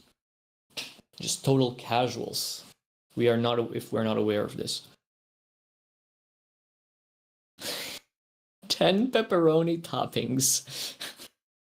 Oh no. Oh my lord. Yeah, my stream streak means nothing. I mean, it's only at 10, yeah? Can we play sound? Wait. Can I play soundboard? Guys! Can I play soundboard stuff or not? Let me see. I have Nitro. I don't know if that... Okay, let's try it. Is this... Guys, this might be very loud. This might be very loud. If you are wearing headphones, be careful. This might actually not do so much good for your eardrums. Sucks. Sucks to play chess. This game sucks. I'm kidding. I'm kidding. Or am I? Wait, you also see the actual emote. Oh, that's nice. I didn't know that you could do that. I hate chess!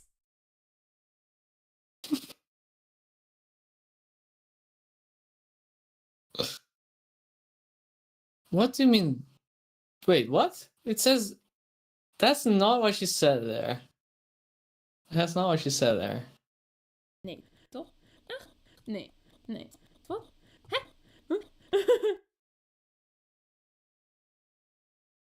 Okay, I'm gonna stop now. Alright, that was just for fun. That was just for fun. I'm gonna stop now. Rook to d7 has been played. Rook d7, as expected. Anna's opening was good, but she failed to capitalize. I think g4 was inaccurate. Otherwise, she didn't really get much of an advantage from the opening. It was a very normal opening, I guess. There wasn't much of an advantage to be had.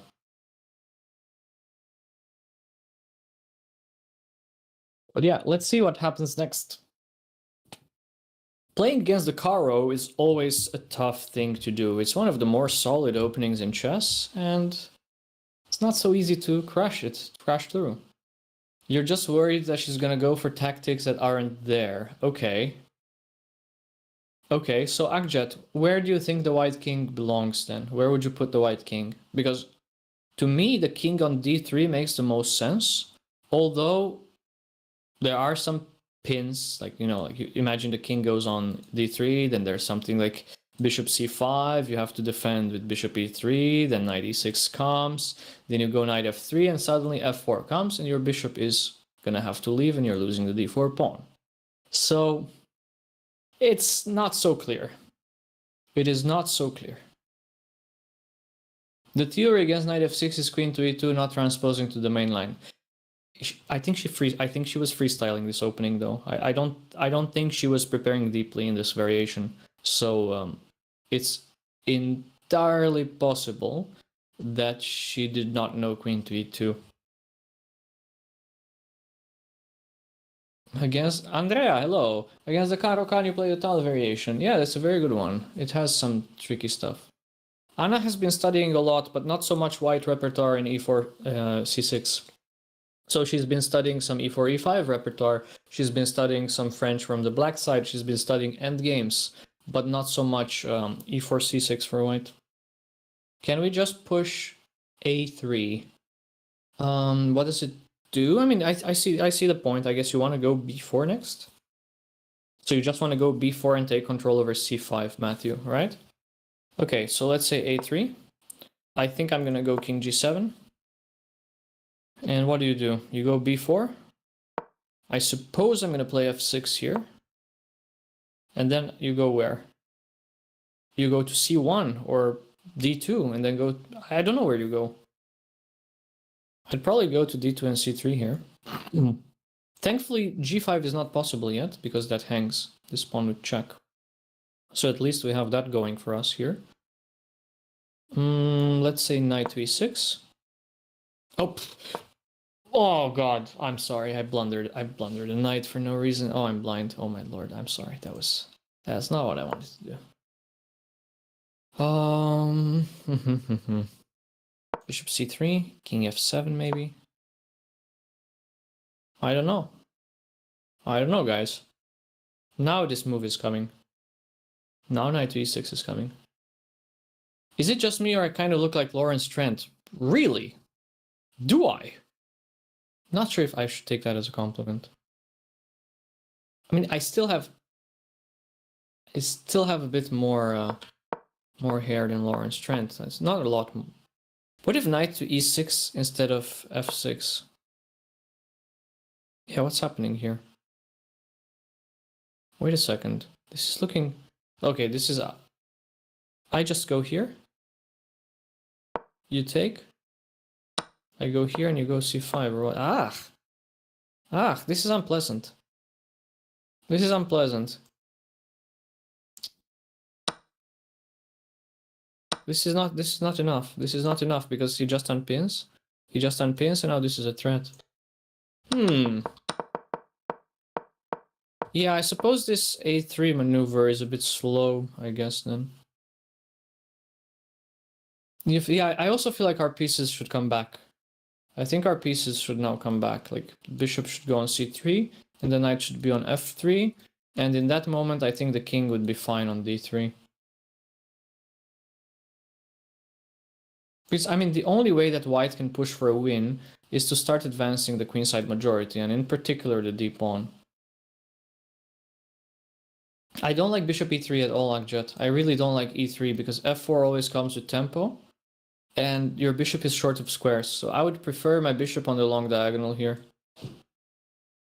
Also because on e3 it blocks the e-file. So I think the correct way for the pieces to not step on each other's toes would be this arrangement. And then put the king all the way on d3.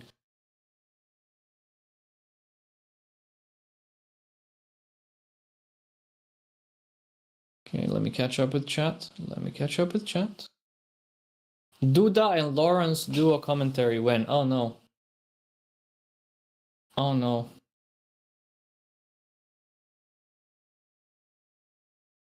Don't like this. What's the time situation? The time situation is 46 minutes for white, 56 minutes for black.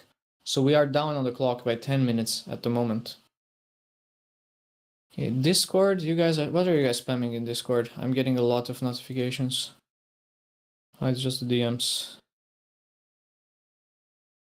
It's just the DMs. I thought you guys were spamming the server or something. Are you in Anna-Maja's Discord? And if you're not, why not? Here is where you can join it.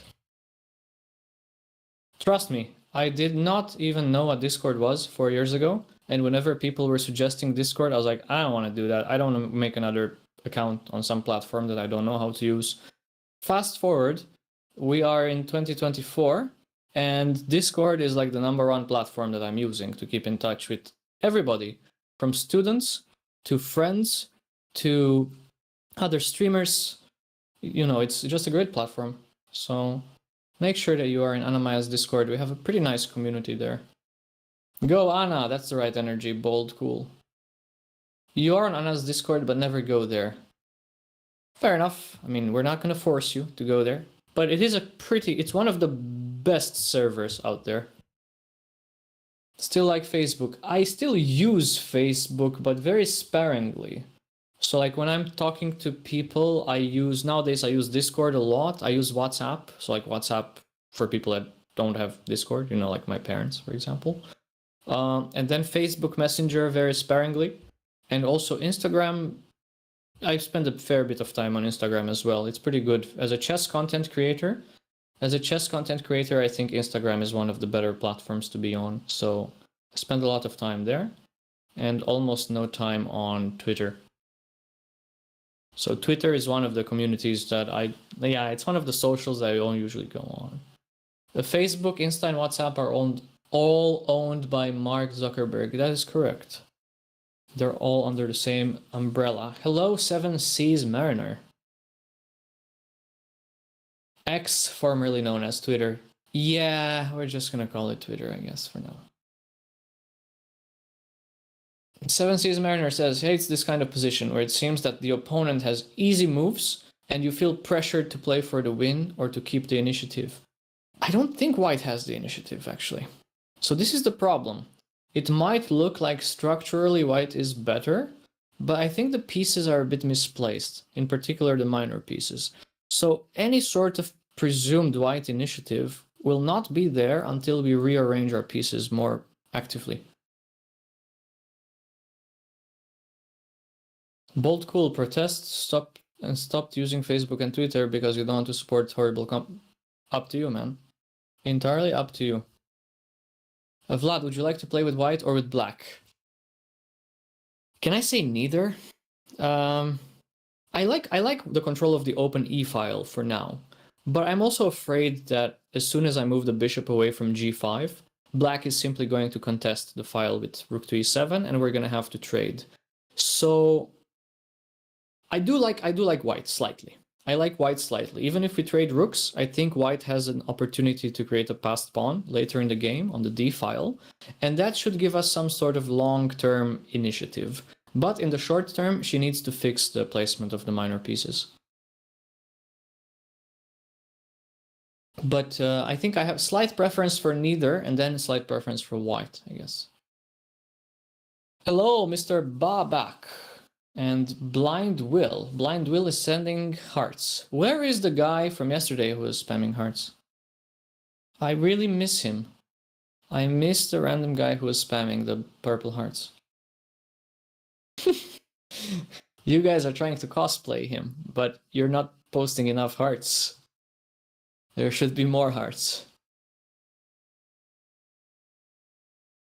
And if you don't get the reference, I made a big blunder on yesterday's stream. I think it was clipped by Box Lion. Where is Box Lion, by the way? Why are there no mods here? Like, okay, Blue Boy has a connection, Box Lion has a connection to the chat, but they're not actually active. Insane. It's incredible. Box is on his way to surprise Anna. Yeah, seriously doubting that.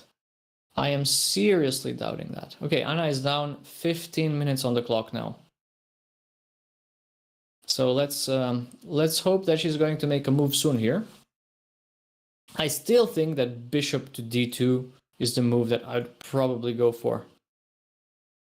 But oh my lord, that runs into bishop c5 immediately.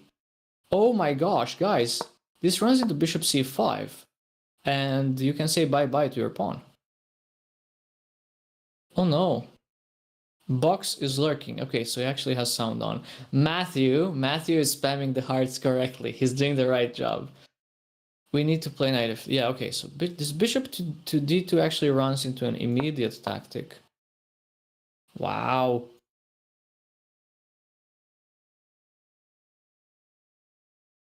Yeah, I guess this is correct. We just go knight f3. Now knight to e6. And after knight to e6, here we can put the bishop here. Yeah, here we can put the bishop on f6, and we're defending this quite strongly. Are we threatening d5 though?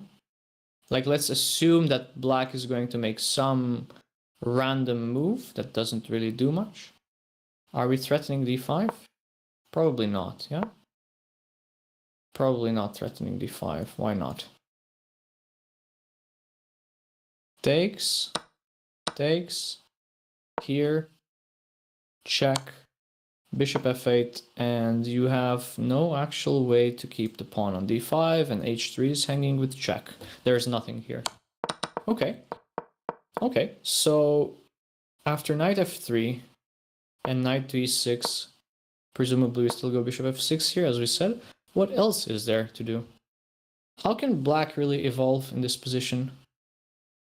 I don't really see plans, you know, like I don't really see plans for either side. Like, let's say bishop c7, I go h4. I want to make sure that I'm not sitting on any sort of knight f4 tempos. And maybe I want to... Wait, is this something? Do I have king g2, rook h1 as a plan and then to push h5? Yeah, this actually is looking like a plan. This is looking like a plan, but I'm concerned that in the meantime, while you do this, black is also going to make a move, and they're going to try to trade your strong bishop from f6. So I don't think this is much, really. Yeah, I think that any sort of advantage that you think you have here with white is just an illusion. In this endgame, there's no advantage to be had. You can't even, like, bring your king to a much better square. Maybe if you got all the way to something like c3. But yeah, okay. This is a very tough position. I think it should be roughly balanced. Hello, Suregrass. Will Be Live, here to support Vlad and his endeavors. Mods, can we give a shout out to Will Be Live? This is a great Scotsman, fellow smaller streamer. He deserves a shout out on Anna-Maja's channel. He's like one of the better up and coming streamers on Twitch. What mods? Right, never mind. Sorry, Will Be Live. I'm just singing your praises, but I guess there will be no true shoutouts because the mods are not here. How you doing, Will? How you doing? How's your stream? I saw that you were streaming pretty late last night. By the time I got to bed, you were still streaming. But of course, you are 2 hours earlier, considering the time zone. So it was probably not that late for you. We have one mod. Yay! Oh, Bucks Lion is actually here. Yay! Okay, so what is happening? Let me revert the position back to the current situation that we have on the board after rook to d7. We are still waiting for Anna-Maja's move. She's down 20 minutes on the clock. Opponent rating 22-23. Opponent rating is 22-23. Anna-Maja's rating is 22-06. So pretty evenly matched in rating. Not a significant difference by any means.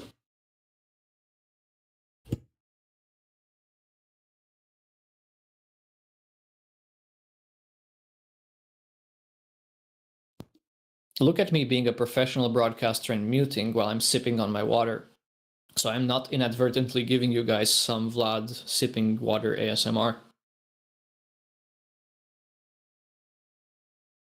How is Anna getting... Yeah, she's doing fine, I think. She's a bit lower on the clock. She's a bit lower on the clock by 20 minutes, which is quite significant at this point. But the position is looking playable for now. So very reasonable. Very reasonable. The time is a bigger concern than the position. Let's put it this way.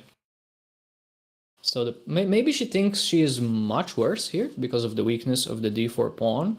But I don't think that's a reasonable thing to expect, because you have knight f3 to defend the pawn. You have this bishop maneuver back all the way to d2 and c3 to reinforce the d4 pawn.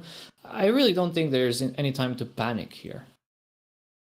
You don't like these kinds of positions. I mean, these are hard positions to play because you cannot really rely on any sort of calculation. You need to have a combination of understanding, like what you're playing for, and play prophylactically. So you need to understand what your plan is, you need to understand what the opponent's plan is, and try and determine what is the best course of action. There's nothing really to calculate. I mean, of course, if you blunder bishop d2 and opponent plays bishop c5, then you realize that you miscalculated something. How about knight to g2? Feels good to get unnoticed. Hello, Chess on Earth. Did I unnotice you? I'm so sorry. I am so sorry if I did that. It was not intentional. Hello, Chess on Earth. I never do this intentionally. So guys, if you ask a question and it goes, 2 minutes go by and I haven't answered it, it's very likely that I'm not ignoring you, but that I just didn't see your question. So please, in such cases, just repeat yourselves once and I'm gonna try to get back to you. It's never done on purpose. I'm just not used to having such a huge number of concurrent chatters. Like, the chat is moving way too fast compared to what I'm used to. I mean, let's think about it this way. Right now we have more than 2,000 viewers. Hello, Chess TV. Hello, everybody who's watching us for the first time. Normally, the amount of viewers that I have on my channel is 20 or 25. So, although a lot of our viewers on Chess TV are not actively typing in chat, a bunch of them are, and some of the regular viewers are typing, and the chat is moving about 8 to 10 times faster than what I'm used to. So if I'm already doing a bad job on my own channel to read chat and get back to them, so naturally it is 10 times more difficult to do it on this channel. Oh, you genuinely wish to go unnoticed. Roger that. Fair enough. We can put slow... No, don't put slow mode. Come on, no. Don't put slow mode. Let chat go at it. Let me read YouTube as well. Somebody said, make me mod. I'll ban everyone in YouTube. That's funny. And we have Mikhail, who is saying that the knight from h4 needs to move to f3.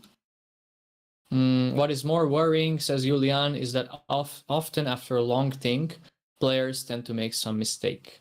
This is correct. So long thinks usually mean that a player is not feeling so comfortable, they're deciding between several alternatives, and oftentimes the decision making is not ideal. But I have faith here. I have faith that Anna is going to find the right plan. She's been studying the endgame phase, and well, I'm just hoping that I'm not going to jinx her. How about knight g2, f4, bishop h4? Okay, I'm going to put this on the board. So you want knight g2 right away here, if I understand correctly, yes? What do you do after knight e6? Presumably you cannot go bishop to e3 because of f4, so you must go bishop to f6. And now what? Now what shall happen? Can I go bishop c7? d1, bishop d8. It's a similar position to what we had earlier, yeah? It's a similar position. So I think it's just very much equal. The eval bar prefers black very slightly.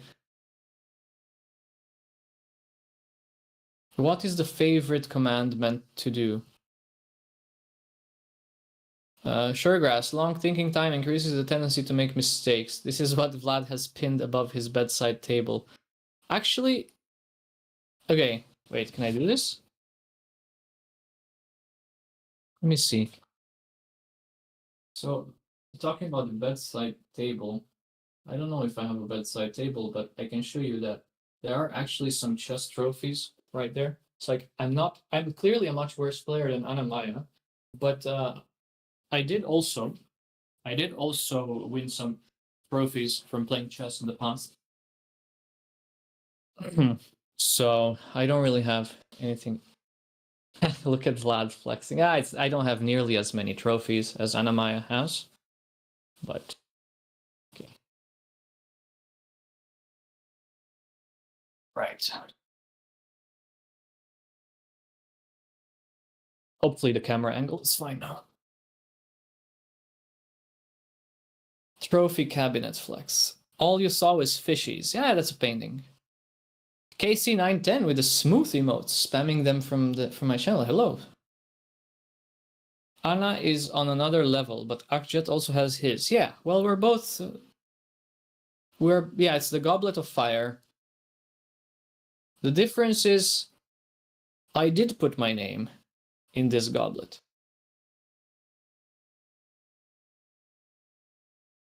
Yeah. Oh, you know the book. Yeah, it's How to Readjust Your Mic, 4th edition by Jeremy Stillman.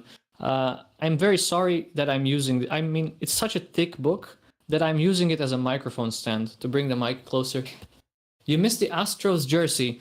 I decided that it's a polarizing topic. And because there was some sort of a cheating scandal with them stealing signs in the 2017 playoffs or something, I was like, you know what? Let me not attract any sort of negative energy in the chat. What is favorite? I don't know what favorite command is supposed to do. Ben H is saying, wish I played chess instead of football growing up. I'd probably have more trophies and brain cells. That's actually, you're very, very self-aware. I mean, maybe the statement is correct. I don't know. But I think there's this sort of misconception that playing chess necessarily means that the person is like super smart. Of course, it has been associated with intellectual pursuits. I mean, it's a game where you have to use your brain. But I can give you examples of people with PhDs from Harvard who cannot play chess to save their life. And I can give you examples of some very high-ranked players who have the intelligence of a frog. So I'm not going to give any names, by the way, so don't bait me into giving names. But it's, yeah, it's really not, like chess is not really only about intelligence. Yeah, it just came to me. Frog. I just said frog. I don't know why. I don't know. I said frog. No, I'm not gonna give names. I don't want names. Why is your 400 elo brain thinking that she has the rook? She has to move the rook to e8. I don't know. I have no idea. I have no idea because I believe the move rook to e8 is not really accomplishing so much. The problem is your rook is a bit offside there, going back to football. I think the rook is offside on e8, and it's needed a bit in defense to give more protection to the potentially weak d4 pawn. But Anna is still thinking, and she's really... Okay, now it's... This is a severely long thing. Like, this is a very long thing. I believe she has to start attacking. Not really. I believe she needs to start defending before attacking. No, I don't think so. I don't think she has to start attacking. I think she needs to reorganize her pieces and play the knight back on f3 and bring the bishop back.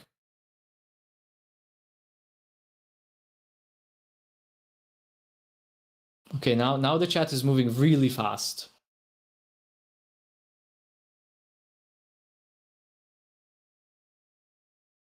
Now the chat is moving really, really fast. And I am not able to keep in touch with... Wow. Yeah, if you guys think I'm gonna catch up with this, you're probably betting too much on this horse. Secure d4 somehow and then bring the king in. Don't ask me for details. Okay, Matthew, can you stop, please? Just, if you can type something in one line, please don't type in 6 lines. My job is already too difficult here.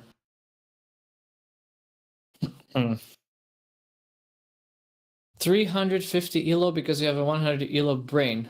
That sounds like inflation. Just watch YouTube chat. Okay. Well, YouTube chat is much more... That's a lot slower, yeah?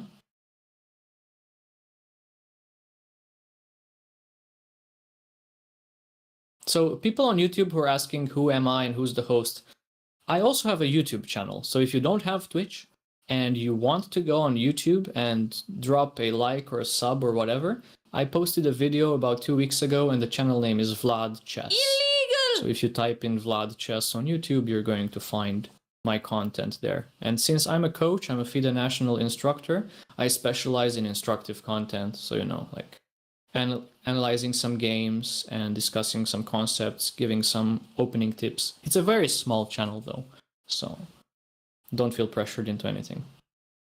I do it for fun. I don't do it to monetize or anything like that.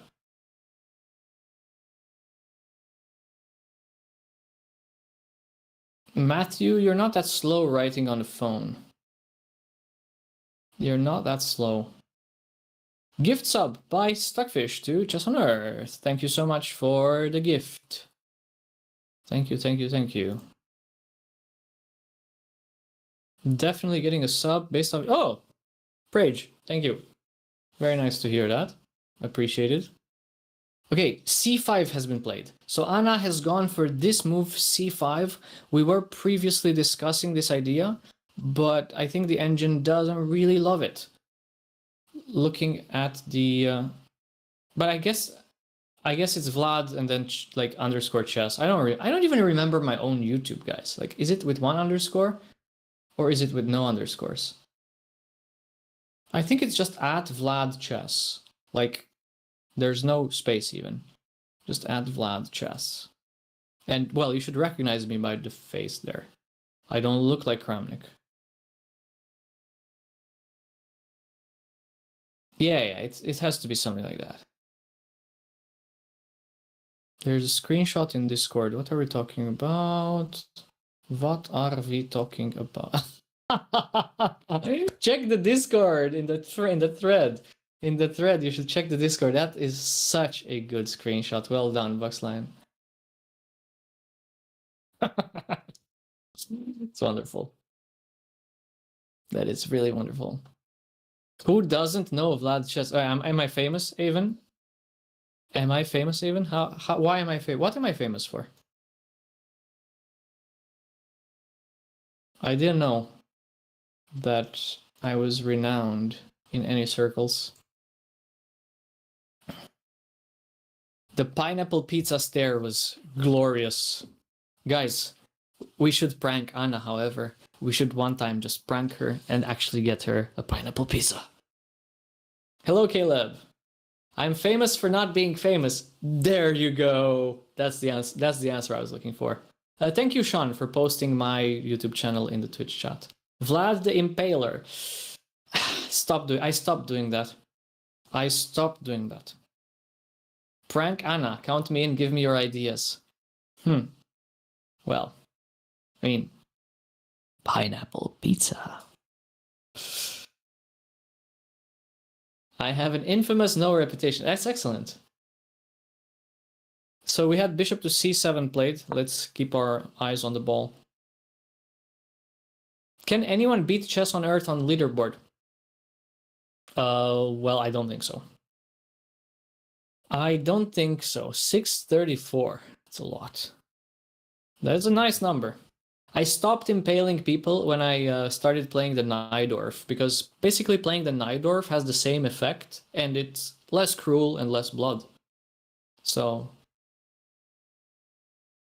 chess on Earth and chess on Mars. Can we have chess on Snickers and chess on Bounty?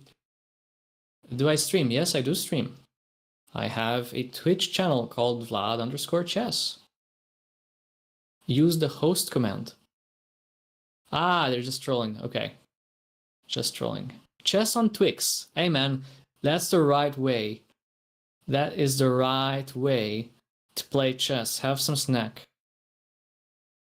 Yes, we do have Snickers and Twix ice cream bars here. That is correct. We have them.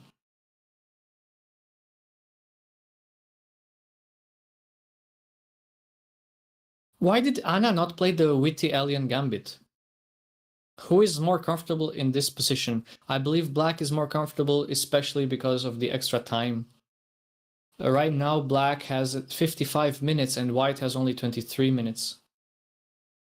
Anna's opponent has been restless from the beginning of the game. I think that's just his body language. I don't think it's in reaction to what's happening on the board. It might just be him, usually. Somebody from Witty Alliance channel created Chess on Mars 1 and trolled some channels. I see. But this Witty Alien Gambit is not supposed to be so good, right? Like the computer says -2 point something.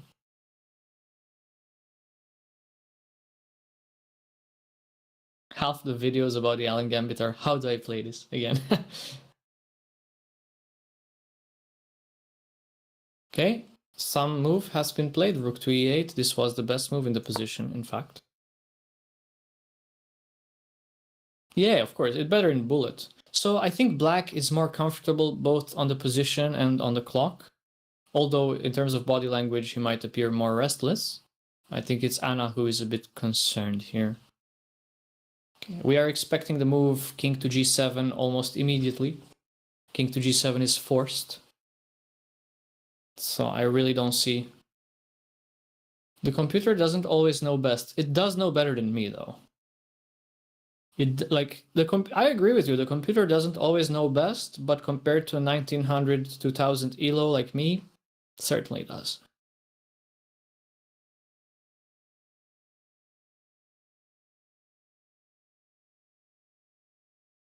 No, that endgame cannot be good. Wait, aren't you just hanging? Aren't you just hanging this with tempo? Oh, wait. No, you don't. I thought you had this. I thought you had this, and that would be funny. If this move was forced here, that would be funny. But alas, he can still go to g7. And yeah, you're probably losing this endgame. Very much likely that you have two pieces attacked and you're not going to be able to save both. So we expect king to g7 to be played. It has been played. Okay, now the only move. Guys, we have reached only move territory. The only move here to stay in the game for white is just knight f3. If not knight to f3, the position is losing. I saw a variation given by Matthew with rook to c8, but the problem of rook to c8 is that, let's show this. Problem is just rook takes d4, and now what happens is if you take this bishop, I'm going to play the move knight to e6, and I'm hitting both of your bishop and the rook at the same time, so I'm regaining the material. So that is why rook to c8 would not be a good move, and hence why we need to play knight to f3 defending d4. Knight f3 played, okay. Let me refresh the PGN. I was going off on tangents. Knight f3 played, yes.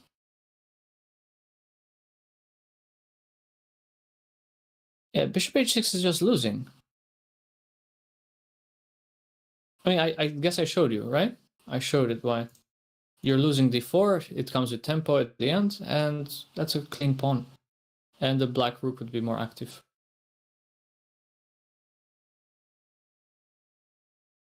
Oh, we had Travel with Love in the YouTube.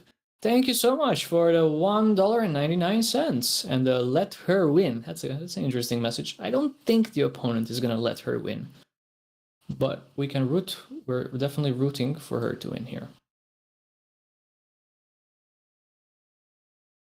Respect for the patience. I cannot really do much. Bye, Boxland. Thank you for being here. Thanks. Okay, so okay, let's go back. Let's go back. So this.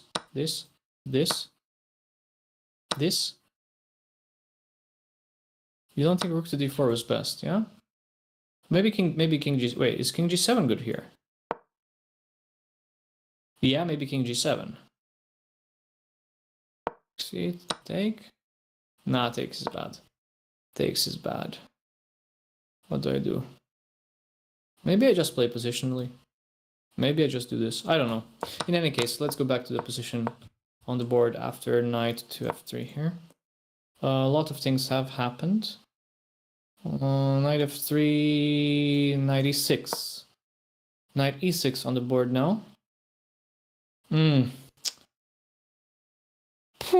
This is looking tough. So h4 is an idea. Yeah, h4 is an idea, and let's see what happens. She played bishop to d2. She played bishop to d2, but h4 was needed apparently. Yeah, this endgame is a bit beyond my understanding. Also, they're starting to move pretty fast. So bishop to d2. I guess the point is that you just want this so the pawn doesn't hang. Okay. Actually, bishop to d2 was fine. Bishop to d2, rook to d8 expected now.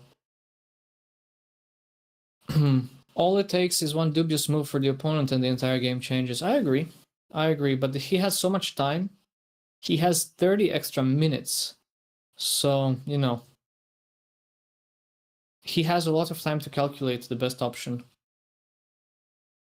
If he plays knight takes d4 here, you're gonna sub. Okay, I'm gonna hold you to it, but it's probably not gonna do that. He's probably not going to blunder a piece. Wonder about bishop to d8. Bishop to d8. Why bishop rather than... Actually, bishop to d8 makes sense. But what's your next move? So, bouncing across, hello. Your threat is to go what? Bishop to d8, bishop f6? Okay. Okay. Actually, that seems very reasonable. How do you defend? How do we defend against bishop to d8? Bishop c3, bishop f6, rook a8. Okay. Okay. a6, rook b8, g5. I'm reading off engine lines, guys, by the way. I'm not giving this from my head. So these are engine lines. Just so you don't think I've gotten good at chess overnight. Would it make sense to trade off the rooks? That would probably be good. But the thing is now d4 has been so weakened by the earlier c5 push that I'm not sure you're in time to defend it. This looks holdable. This is looking to me this is looking very unpleasant. It's looking very unpleasant after both rook to d8 and bishop to d8 in this position. And Blue Boy is back with us. I think the problem is d4 is so weak. d4 is so weak that you actually need to give this pawn more support. But apparently rook to d8 is the best move here for black. So, sorry, rooks don't move diagonally. Those would be bishops or queens or pawns. But rook to d8 does make a lot of sense because in case we initiate the trade, there's going to be lots of pressure coming down on the d4 pawn. And even this permanent outpost on d5 is such a nice square for the black knight potentially.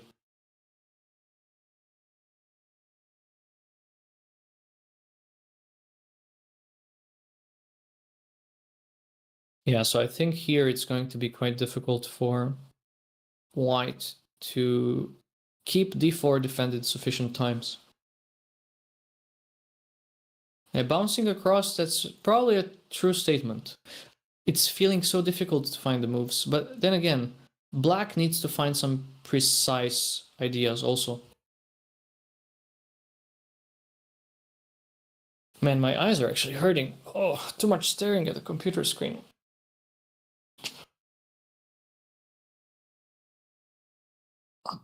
Optimism, mod check.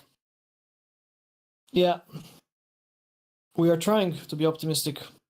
The Granky Open competition starts today. That's nice. Turn the blue light filter on. No, but that's worse. Like during the day, that's even worse. That makes it worse. Don't forget to blink. Yeah, I'm gonna blink here. I'm just gonna I'm just gonna go to sleep for like a minute.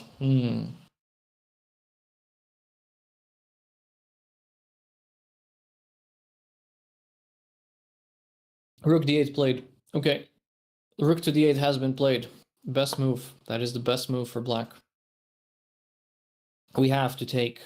If we don't take, our rook is trapped. So if we go to something like e7, then our rook is going to be trapped after king f8. So it's forced to take now. What's your best move? Just trading. Just trading is the only move. The rook is so short of squares. So we have to evaluate this, and then what? How does black make progress? And you know, progress beyond what the engine says is +1 or -1. Because if I'm given the option to get my play going, I want to put my king on c4 and push d5. That's very time consuming though. 1, 2, 3, oops. 1, 2, 3, 4, and then 5. It's a lot of moves. A lot of moves. Meanwhile, I guess these pawns are advancing pretty quickly, but this isn't ever a threat. We always take. We always take twice, in fact, maybe.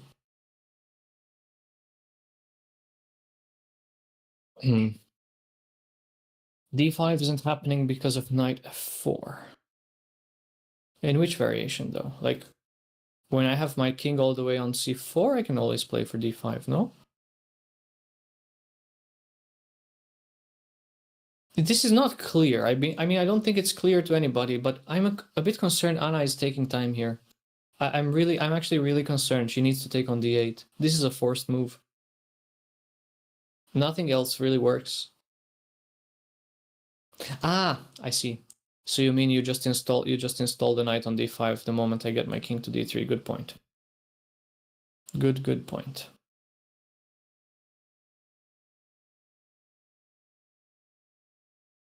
Okay, let's see what else is chat saying. Chat is saying that black might play king h6, king h5. That's an option. That is an option. This king is entering through g4. The time is not on the screen, but there's a pinned message in the chat. If you click on the link, it will take you to the live board. Okay, Anna, please make a move. Please trade rooks.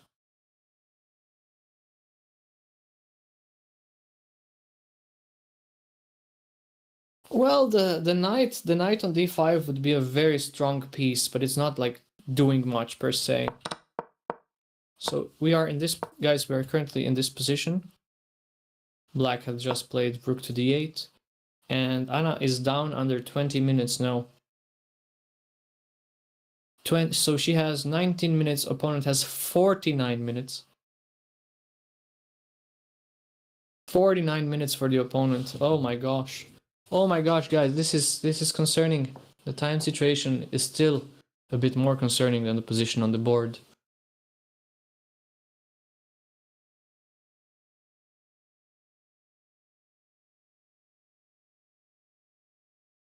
She needs to take. She absolutely needs to take here on d8. If she doesn't take, then the rook will be trapped. So there's really no other option than just to take. If the rook moves to e7, then king to f8 or even king to f6 would presumably trap the rook entirely. Okay, so she has played it. Rook has been exchanged. We expect bishop takes immediately, of course, not knight takes, but bishop takes. And now we are expecting the move bishop to c3.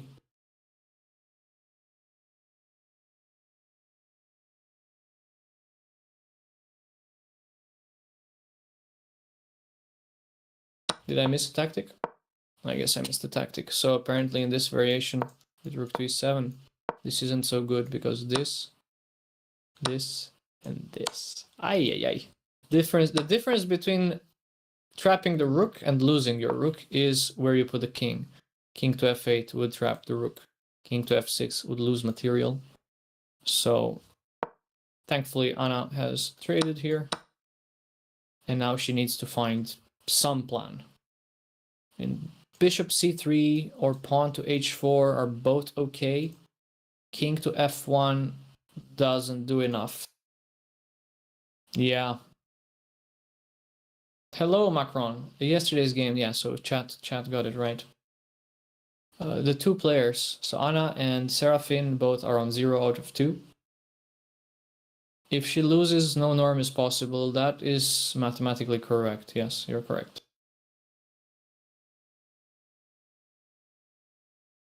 Opponent is definitely getting his steps in. That's right. He's doing some clear workout. Yeah, he's really walking a lot. Maybe he's getting so anxious because she's low on time. And this happens at all levels. When the opponent goes low on time, you are tempted to gamble a bit more. So you may not be so objective anymore. You start making moves a bit rushed, not evaluating all the opportunities for counterplay, and that can lead to mistakes. So from his body language, he's somebody who gets nervous even when there's no reason to get nervous. So you can imagine he'll get more nervous when there's a reason to get nervous. That's why Vlad is never low on time. Correct. In my nearly 800 classical OTB games lifetime, I have dropped under 5 minutes in 3 games. So it's only 3 games that I have ever dropped under 5 minutes on the clock in a classical time control. Which is quite a good ratio, I guess. I'm allergic to time trouble. It gives me a physical rash. I just cannot play. Basically, if I end up in time trouble, I cannot play. I turn into a potato. I turn into an actual potato. Bouncing across, wondering in bishop c3, bishop f6 lines, if they start going king h6, king h5, if d5 is ever strong.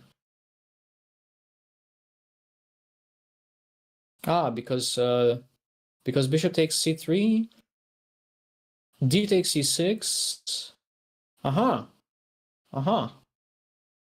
Bishop f6 back and I take f7. That's a good point. Actually, maybe this king h6, king h5 is not really possible. King f1 played by Anna. King f1 played by Anna. This is apparently not the best move.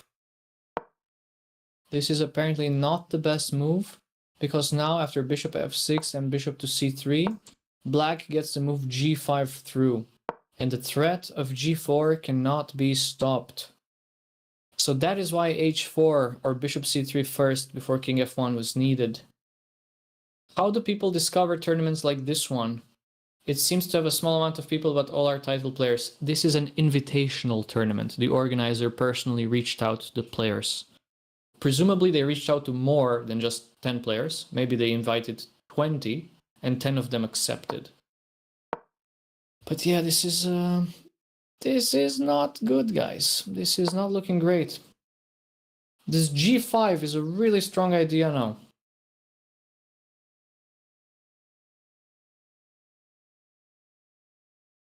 You're watching a 1900 beat a 2150 with a French exchange as white. In what competition? In what competition is that, Alberto? Tell us what other tournaments are ongoing so we can watch maybe after the stream. Yeah, it will be probably clear pawn down, yeah.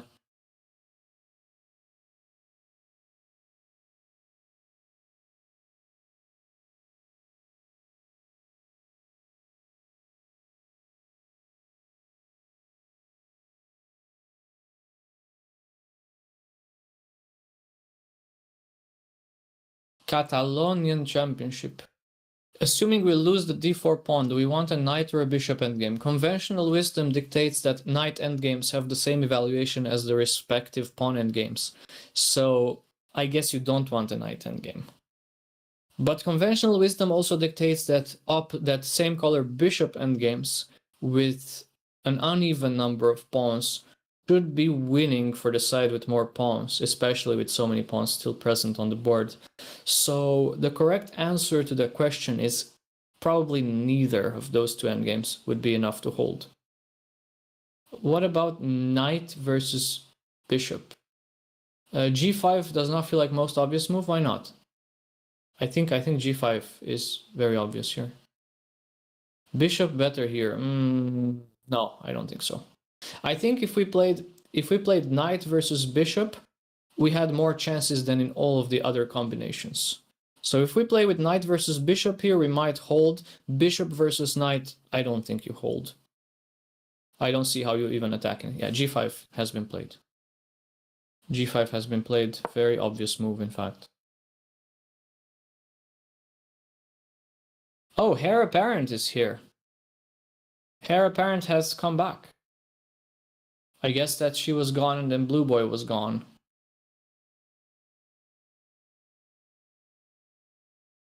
And now that Blue Boy is back, then Hair is back.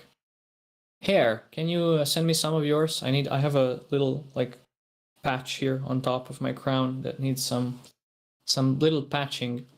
So I'm assuming you have a surplus and I have a lack. So, you know, I can trade chess lessons for Hair. Her opponent playing solo musical chairs. That's a very good one. Well, b4 I think does it really answer the threat though? If you play b4, I don't know if does b4 answer the threat properly. Yeah, I think she's losing a pawn by force at the moment. I don't see how you prevent g4.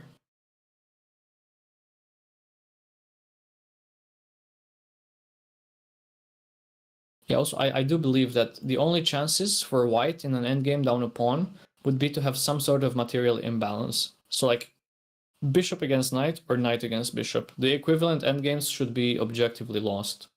Knight endgames have the same evaluation as the corresponding pawn endgames usually. So that would be winning for black. Bishop endgames, as I said, again, should have the same evaluation as the pawn endgames if there are same colored bishops. b4, knight to f4. Yeah, that's an issue. That is indeed an issue. Cannot easily defend here.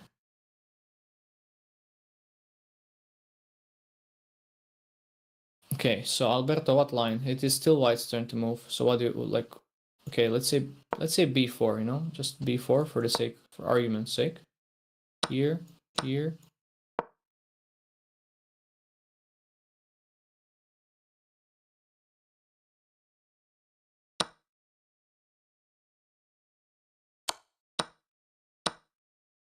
You're losing.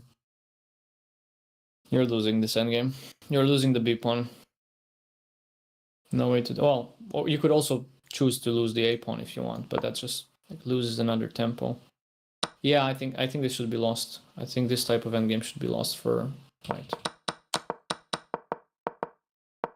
So let's see. After g5, what is white playing here? She's down on the clock, guys. She's down to 14 minutes. You don't think it's clear? I think that endgame is pretty clear-cut, Alberto. Which pawn do we want to lose here? Probably d4. Probably d4 is the pawn that you're willing to punt here. So you keep 3 against 3 on the queen side, and you try to focus your attention on holding on the king side.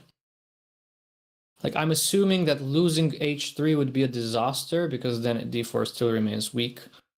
So if you are to punt one of the pawns, just get rid of this one.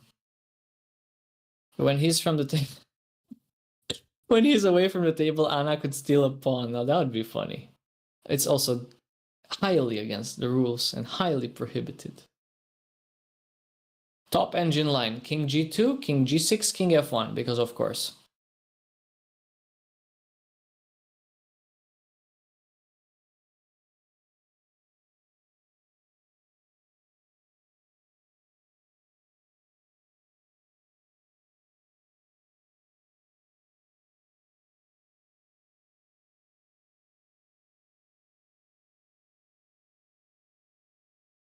Okay, so b4 has been played. b4 on the board, guys.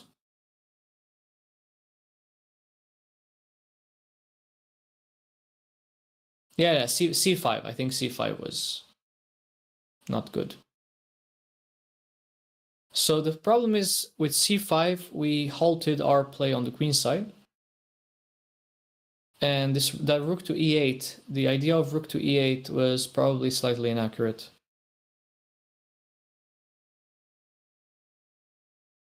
What is happening? H, P, G, what? Huh? Bidilu. Bidilu, what are you saying, my friend? That line I cannot follow. You're saying this? Whoa, I don't get it. I don't get this. It's like, what did you say? You say this? This? Here? Here? Here? I mean, I just wait a second. Nah, you're just cooked. You're just cooked here. You're just cooked. Pawn endgame is losing. Black's up a pawn. That didn't work. So b4 was played.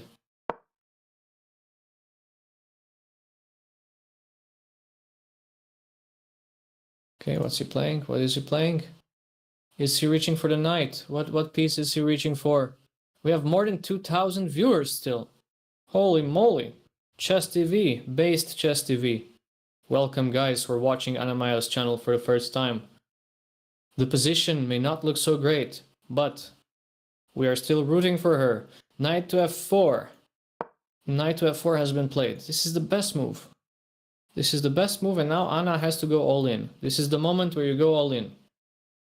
We go a4, we say screw it to the pawn on h3 and just try to make something happen. This is past the point of no return. We are pot committed. What happens if we eat one of the pieces off the board?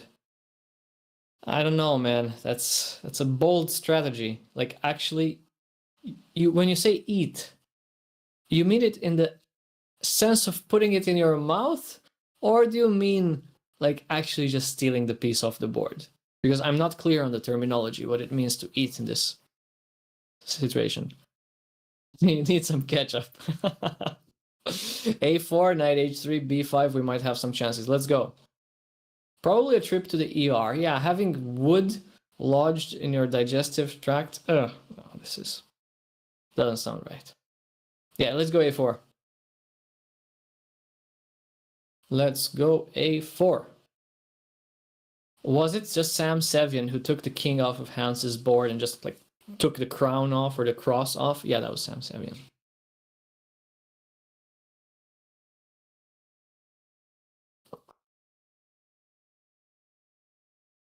The idea was not to exchange bishops, but after bishop f6, pawn moves to e7. How does the pawn teleport from d5 all the way to e7? You need 2 moves. You're not going to get 2 moves in a row. You cannot take the knight on e6 and push e7 at the same time. Black is gonna have a move there too. She played a4. Come on, guys. This is the last chance. Last ditch attempt. a4. Let's go. If he actually takes on h3, that would be a mistake. So the correct move here would be either a6 or knight to d5 for black.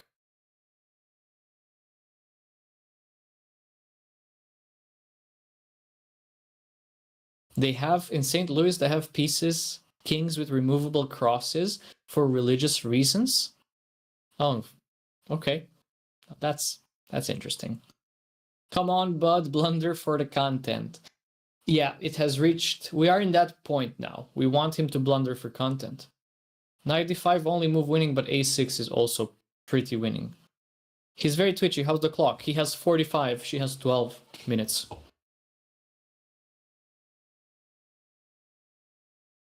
Oh, he's super twitchy. Whoa, whoa, whoa. Let's see. He's like very... He is... I'm gonna have to see him in full screen here. I'm watching this guy. I'm watching him. He wants to take the pawn. He wants to take on h3. She's hoping that he takes on h3.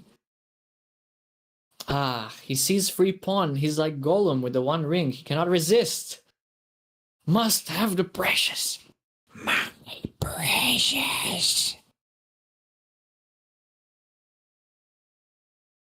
Must have the precious on h3.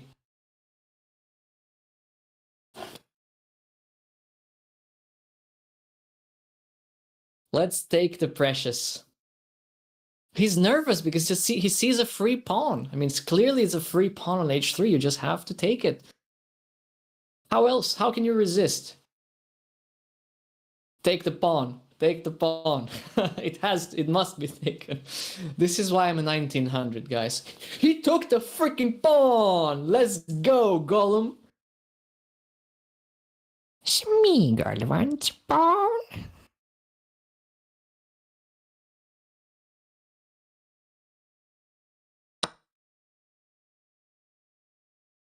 Okay, so b5 now. b5. Instagram b5.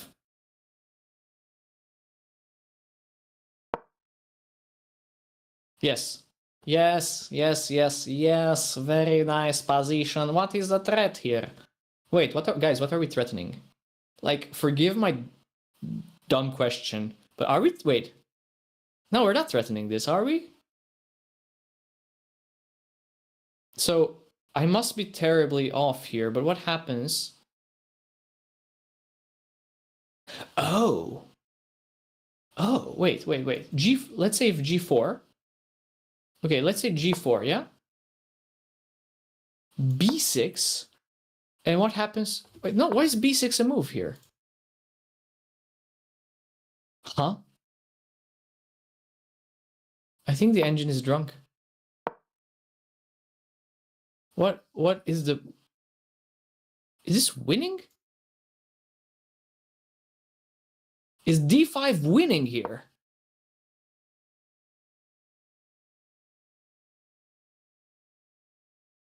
Oh my lord, d5 would be winning. Holy moly, so that's our threat. So our threat is significant. Okay. I need a moment here. But this is such a wild pattern.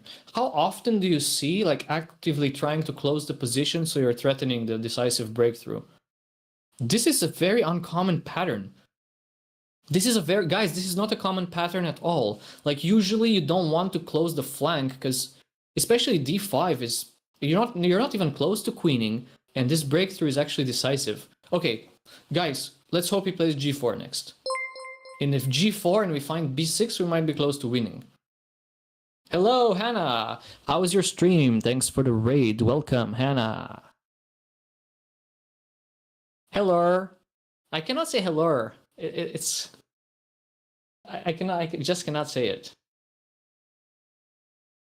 Hello, Hannah. How's it going? Hello to our entire Australian squad. Okay, knight to f4 has been played. We have, guys, we are very jumpy here, like Anna's opponent, because Anna only has 12 minutes, opponent has 42. And the position is super sharp, and Anna has to find b6. I have to say it with an overbite and an insidious hint of RR. Okay, I got it. Okay, good day, mate. Good day, mate. I can say it's probably not right, but yeah, Australian accents are not my strongest. However, I can do a damn killer American Southern accent.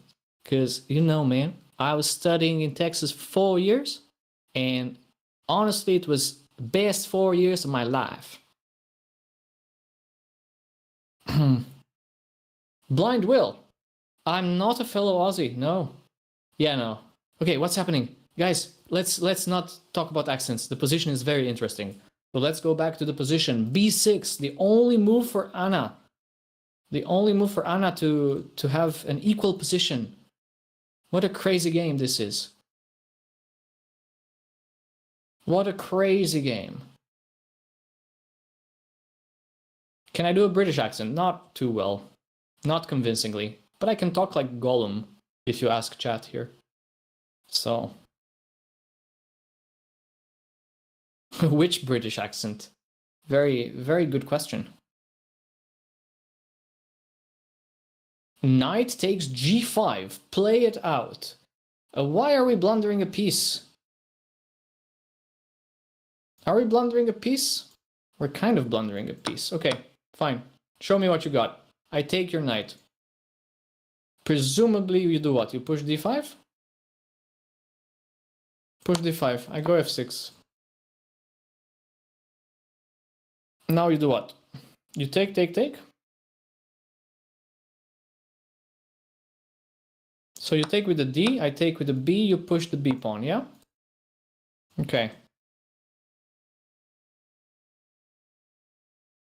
Take, take, and of course, knight d3. I mean, how could you not see this? This is obvious. This is so obvious. b7, there's bishop f4.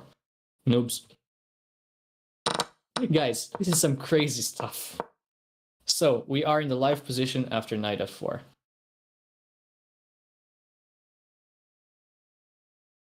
Okay, let's refresh. Let's refresh the position. I don't think she has made a move yet. Nope, not yet. Very easy. Yeah, it's elementary. Elementary school. We got draw in the bag. That's an overstatement. But b6 has to be found. How much time? She's down to 9 minutes. She's down to 9 minutes, guys.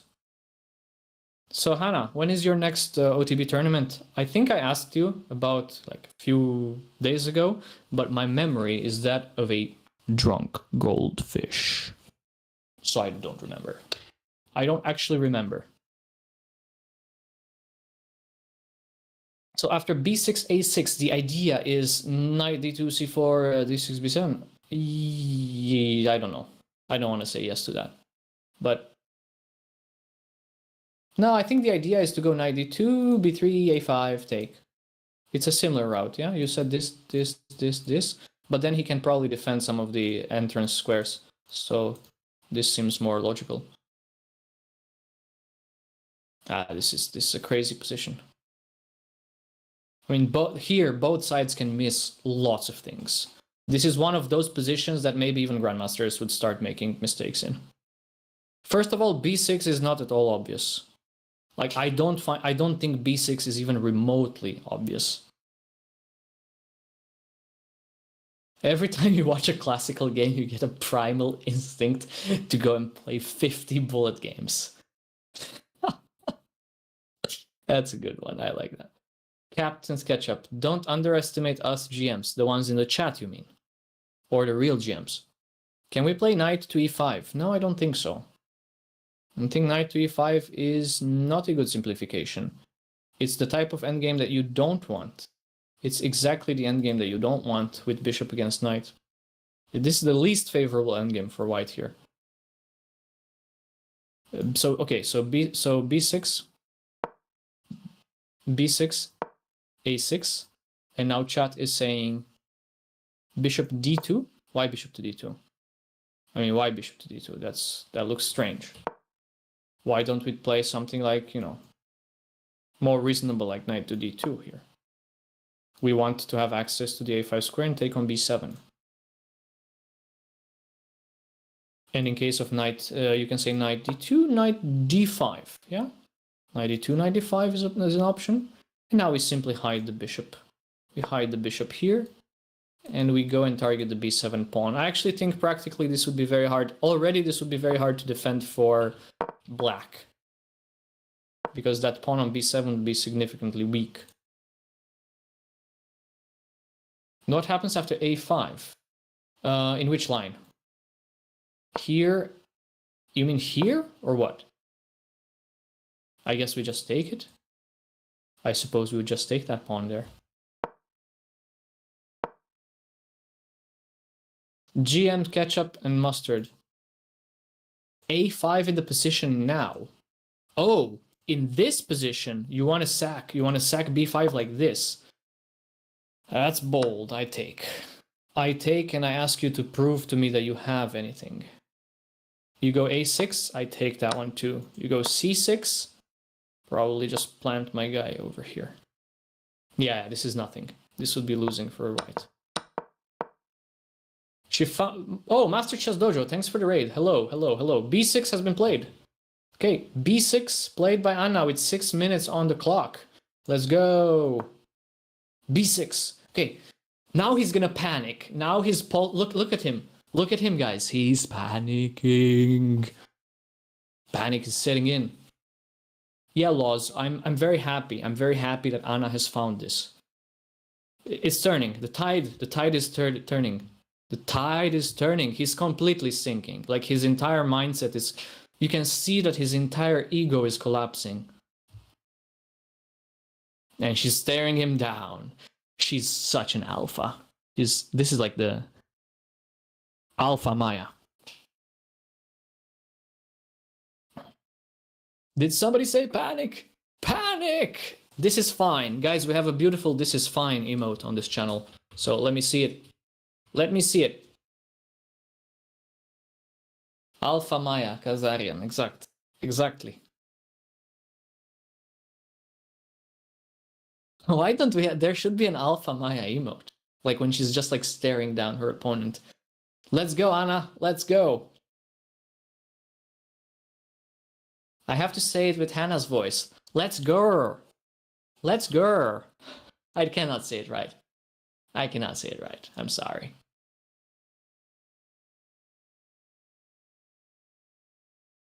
Is Hannah in chat? I'm not sure if she's still here, but she was here with the raid, so... No, she's still here.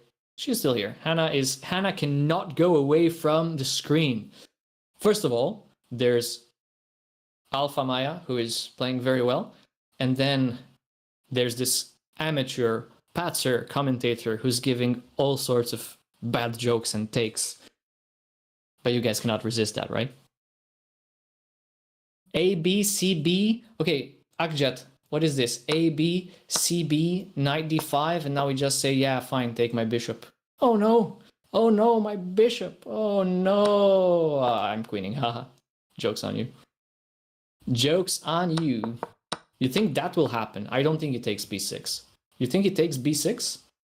If this guy takes b6, what am I gonna do? It needs to be something reasonable. Like, don't make me like eat a pencil or something like that.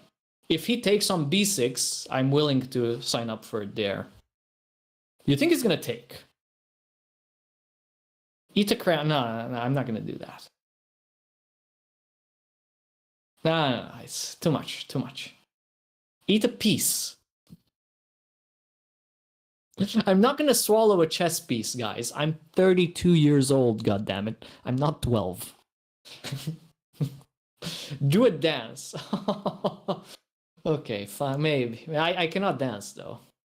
I cannot dance. Like, that's the problem. Is this the same Vlad asking about my forfeits in Iceland? Yes. That's me.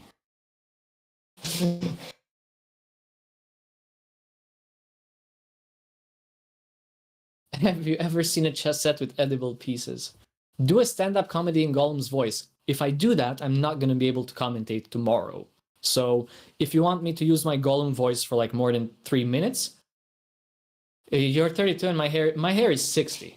My hair is closer to 60. What? He took the pawn? Huh?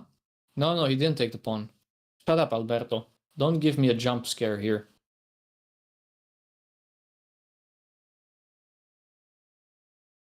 Your prediction is A, B, C, B, 95, A5, but he doesn't take the bishop and does something else. Wow. Akjet, aren't you just Oh, he took a random pawn to fill. Oh, okay. Don't scare me like that. I was like, which pawn? Because like if he takes on B6, this is, to me, it's a very unnatural move. It's a very unnatural move. Akjet is a GM in the DM. Like me. This is an emotional game. Yeah, it's very emotional. I'm hyped. I'm hyped and emotional. There's a funny line. When you say a funny line, it sounds like Eric Rosen. So let's take a look at the funny line. A6, knight to D2, knight to E6, knight to B3, king F8. What the what is that? Knight A5, knight D8, and now knight takes B7. Okay. And you're telling me the funny line is that we go D5 here, yes? This is amazing. Like, this is just beautiful. This is the funny line. Okay, I love chess. I love chess. Chess is great. What the hell is this? I just love this game. How can you not love this game? That was insanity. Okay, so Master Chess Dojo, let me read. You slept in on Saturday, emailed an apology to the arbiter. You thought you were not paired. Oh, that is unfortunate, but I'm glad you were able to play the rest of the event. Anna has an emotional advantage. Yes, her emotional advantage is very big.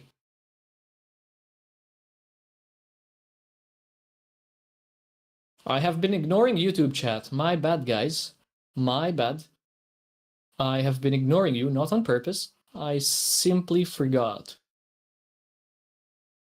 It's 7:18 a.m. and this guy's energy is keeping me going. Hell yeah, that's right. I mean, this guy's energy is, you know, like, he makes you, even if you're not hyped. Hello, all guns blazing. Even if you guys are not hyped, watching him will make you hyped. Hype.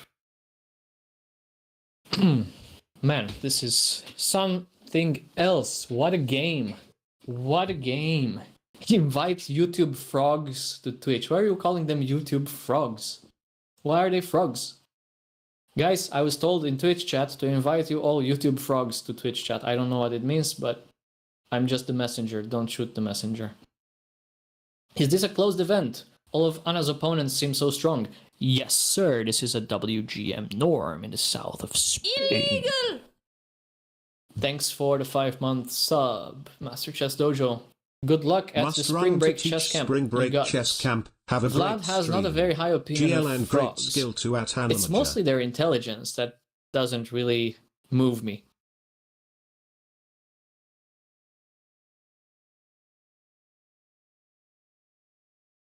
For the first time in the game, he seems actually uncomfortable. You know what? I've been here for the past 3 hours, and I can tell you he's never looked comfortable in his own skin. Does he know that you're not supposed to put captured pieces back on the board? No, he thinks he's playing Crazy House.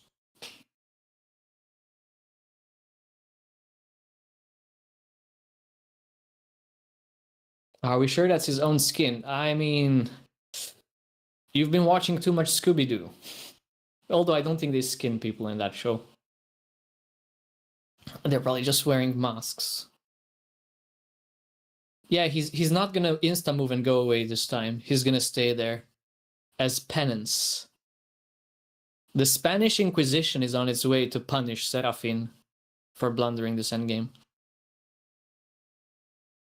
A takes b6 seems very counterintuitive to me as well. You're allowing white to create an outside passer.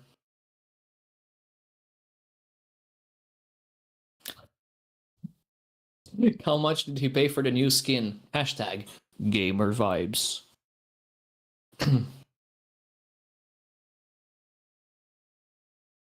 Okay, again, I'm gonna do something. If he takes on b6, I'm gonna do something crazy. I don't know what it is yet.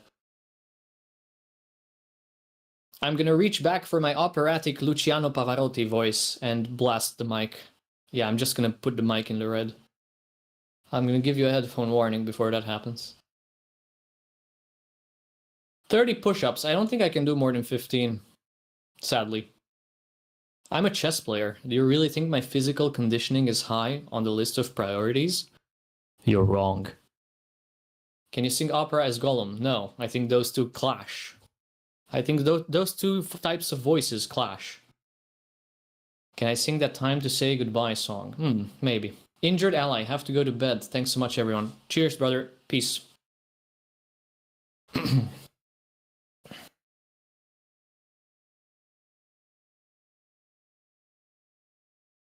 The last time I was able to do 30 push-ups, I must have been like 19 or 20. So I was much younger than now.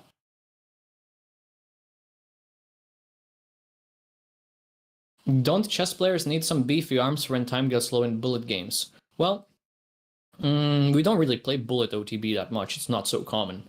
So I guess not really. Push-ups stop hair loss. I see. Good one. Good one. Yeah, I'm sure it stopped LeBron James. I'm sure LeBron James cannot do push-ups, and look at his hair.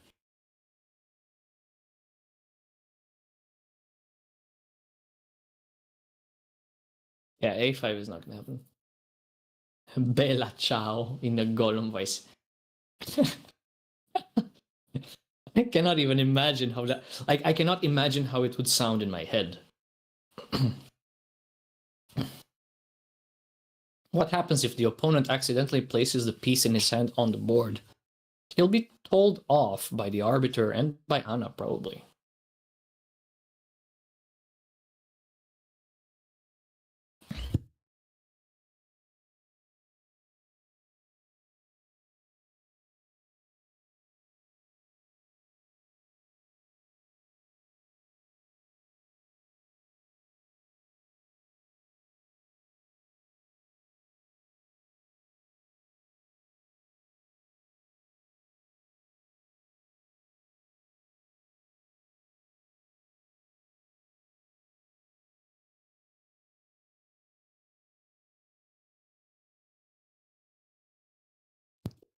Yeah, you guys were able to determine I was getting a coffee in and also a refill of my water mug. Hello, Ajedrez Korneev Jr. So, welcome to the stream. Hope you had a nice stream of your own. We are currently watching Anna-Maja, who has 6 minutes against Serafin Moral Garcia. So, she's currently in a rather equal position, but the opponent is looking visibly uncomfortable, having slipped up from a clearly winning position. Well, clearly winning, somewhat winning position earlier.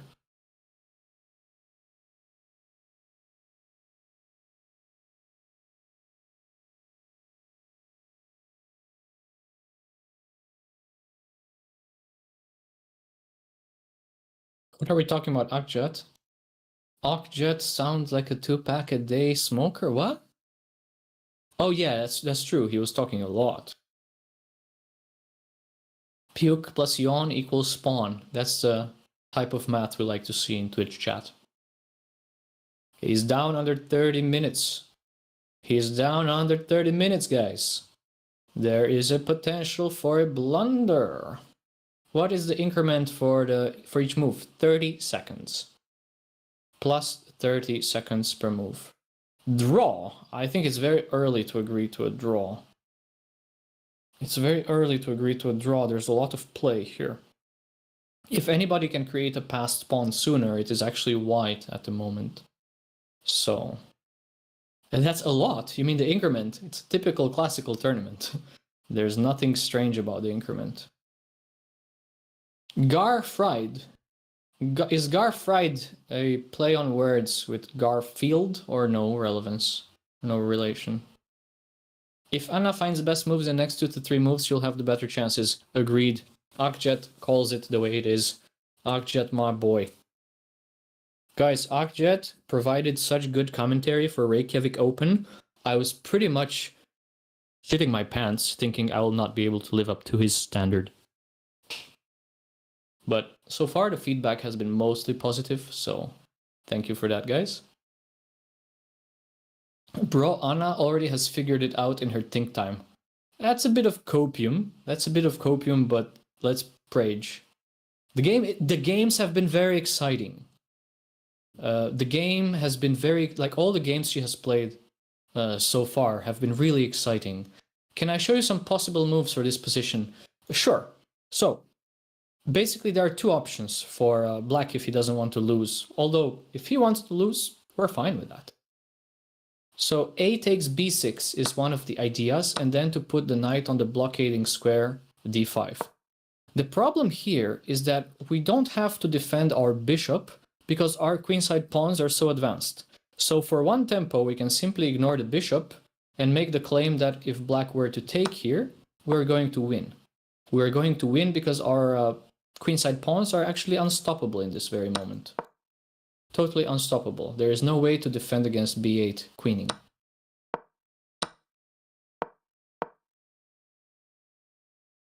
Okay, Black still hasn't played the move. Then the other option, the more reasonable and human option, at least to my eyes, maybe I'm wrong here, is to play the move a6, closing the position down. However, this means that b7 has now become a target, and White should try to find the fastest path for the knight from f3 to attack b7. And the fastest path looks like d2, b3, and a5. You could also try d2, c4, and then d6. Well, I actually guess going through c4 is better than through b3. Because from c4 you have both avenues open, a5 and d6. So this would be the octopus knight, yeah? Alright, I don't know what symbols I'm drawing on the board, but it's probably time to erase them.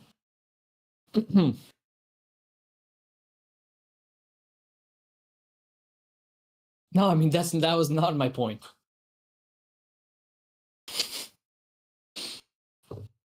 That was just me showing how the knight can influence part of the board.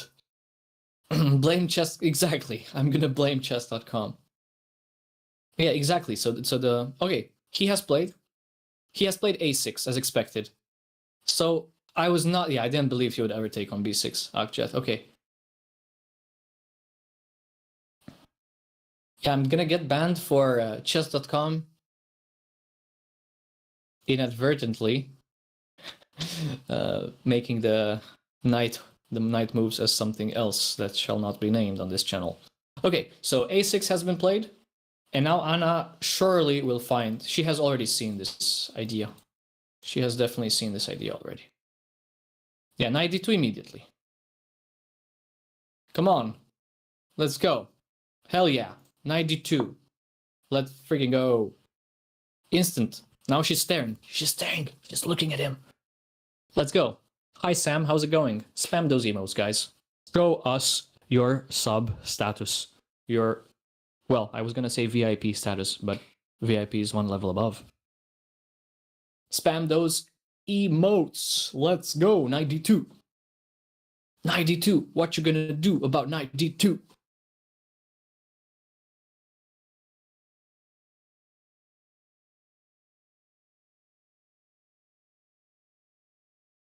Okay, he has played the move knight to e6. So presumably that just puts our d4 pawn under some severe pressure. And now we must play the move knight to b3. Although knight to c4 is also interesting. This is quite sharp. Wait. I really prefer... I think the engine gives this as equal, but I really prefer White's position. King f6. I see, king f6 and then king e6. Oh my lord, this is so complicated. This is so complicated, guys. This game could go either way still. this game can absolutely go either way. There's no guarantee. So knight b3 and knight c4. Knight b3 is also a good option. Knight b3 is also a good option, although I'm concerned you're going to need a lot of time to execute this plan. And by the time you execute the plan, the knight is going to be on d8 defending b7. He cannot bear to watch. Yes, he cannot. Oh, wow. This is some tough stuff. Knight to c4 has been played. She's going for the sharp line. She's going for the sharp line. She is allowing knight takes c5. She's going for it. Let's go. Let's go, guys. Oh my gosh, I'm so excited. I cannot sit in one position. Ah. Let me adjust my chair. Let me adjust my mic. Let me adjust my hands. Let me adjust my brain. Ah. Okay, guys. The time is now. The time is now. What shall he play? Will he find... So the endgame that I want to see, the endgame that I really want to see what happens in is this one. So bishop d4, knight to d4, and now we simply play knight to a5. He plays knight to e6, and now we take. This is the endgame that I'm most curious about. Because the thing is, I am probably going to get your knight. So I'm going to get your knight, you're going to sacrifice your knight for my pawn, and then it's going to be like a really sharp endgame. And, you know, knight versus extra pawns. So this is what I'm hoping for. I'm hoping for a sharp endgame with knights. Then the other option, who is the other lady in the back? I think that would be Camille Desserou from Switzerland.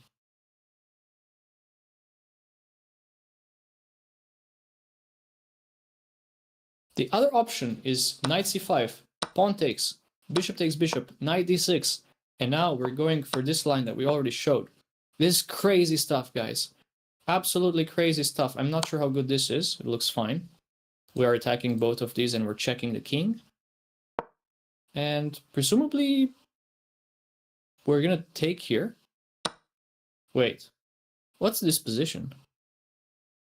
What is this position though? How are we not winning? Oh, bishop a5. Bishop a5, so in case of b7 we have bishop c7. Huh, that's an interesting idea. Yeah, if black wants to win, he needs to find knight takes c5, but that's such a double-edged. That's such a double-edged sword. His face is definitely not, yeah, he's not feeling comfortable here.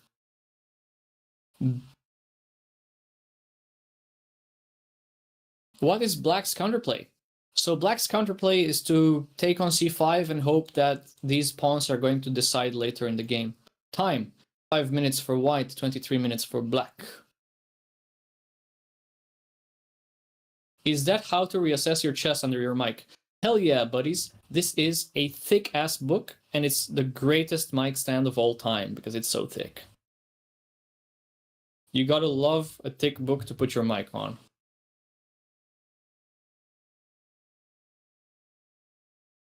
He is surprised. Of course he is surprised. Yeah, thick. 600 pages. Why is knight takes c5 not winning? Just show that line. Just show that line, guys. So knight c5 is not winning because we get our knight into d6 and we get to take on b7, and then our knight gets out, and presumably we have a really strong passed pawn.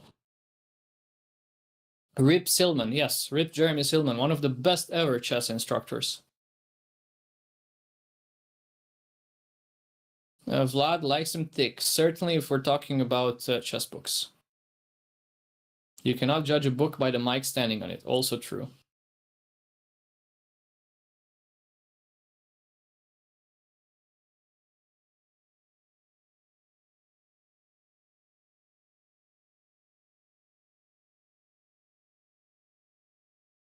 Hey, you guys are so active in my Discord DMs, like, what's up? I never get these many DMs during a live stream. You love Cleomina, we're the same. You also love thick chess books, juicy content. Hell yeah. Gotta love the juicy chess content.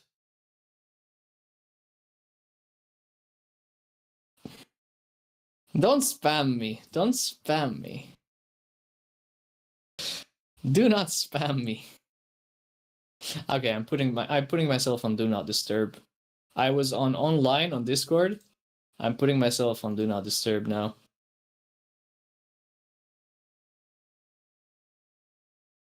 That was the final straw. That was the final straw right there. How to readjust your mic. Jeremy Silman 4th edition. There you go. Alberto knows better. Alberto.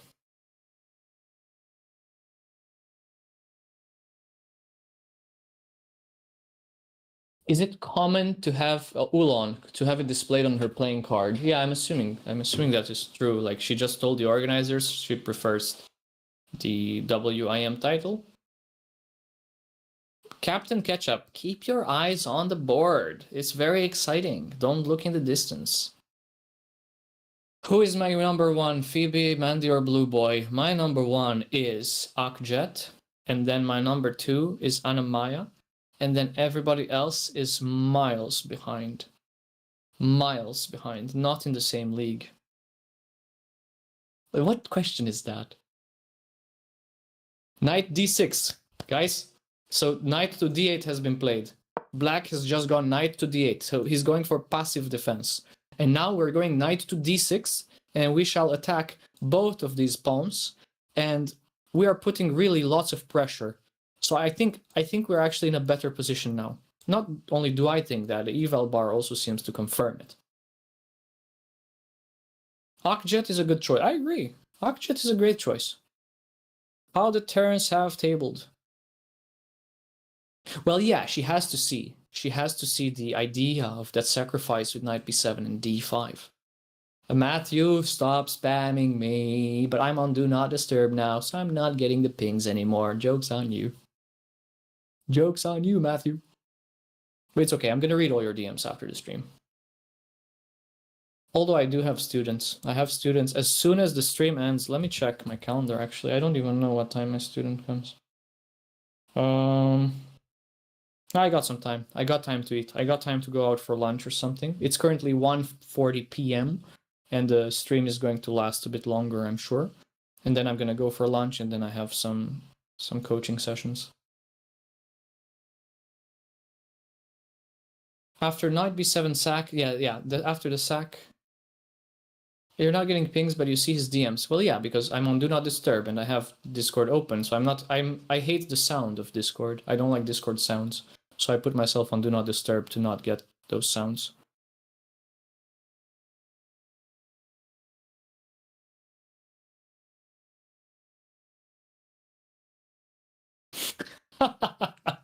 Matthew, you got a chuckle out of me. Okay, that.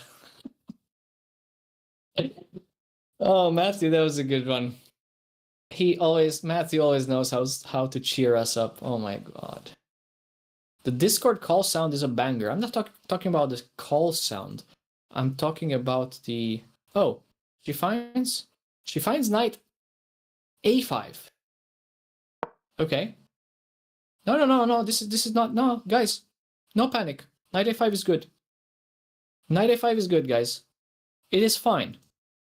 King f8 is the only move. So let's show what happens if another natural move, for example, like g4 happens. So now we take on b7 and we push here. That's just winning. Like, this is like a breakthrough, a pawn breakthrough of utmost quality. And this just wins. Like, I'm going to leave the exercise to the reader that this is winning, but certainly this mass of pawns is going to be massive. So, yeah. Knight a5. Yeah. This is, guys, this is exciting. He knows he's on stream. I don't believe that you can begin with...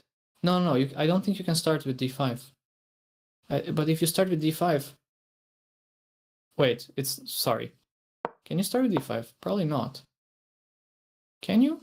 It's still winning.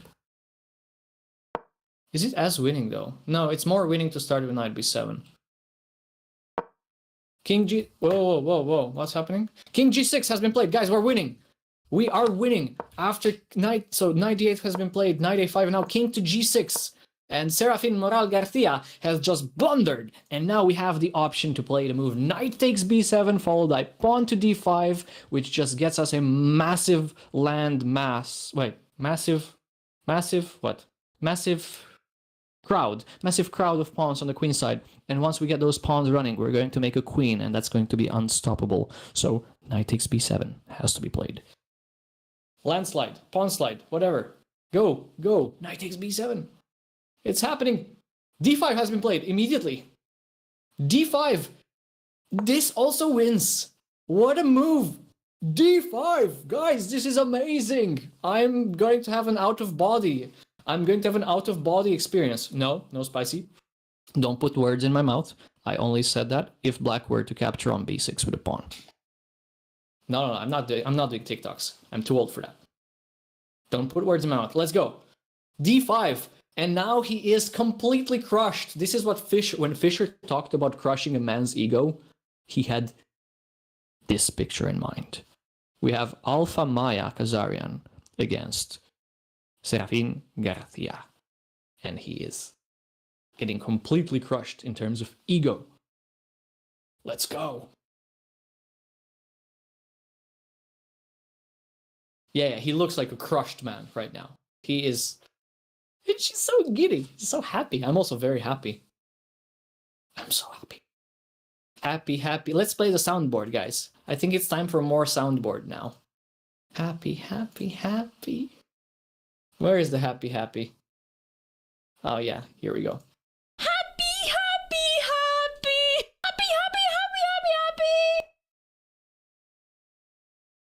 This is the feeling. This is a feeling right now.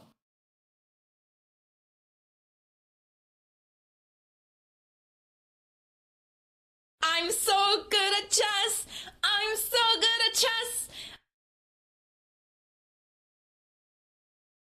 Messi wins are always the best. How about a Ronaldo win?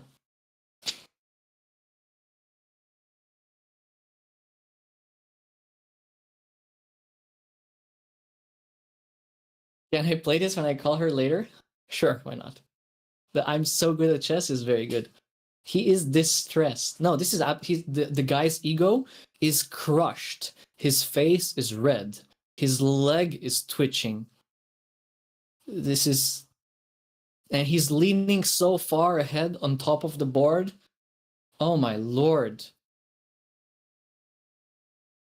Did you see the look he gave her? What type of look? Oh, what a move. This d5 is such a beautiful move. Such a beautiful move. He's actually turning red. He is actually turning into a tablecloth. Color coordination, like a chameleon. You've watched a lot of chess, but the turnaround in this game is quite amazing. Guys, it all started with my Gollum voice forcing him to capture the pawn on h3, so we must do it again on tomorrow's stream. I don't know what's planned for the afternoon round today. I'm not going to be here. But for tomorrow morning, I'll join for the first couple of hours because I do have a over-the-board tournament starting in the afternoon tomorrow. So sadly, I will not be able to really be here for the entirety of the morning round tomorrow. But I'm sure somebody's going to be a backup and they're going to provide very good commentary.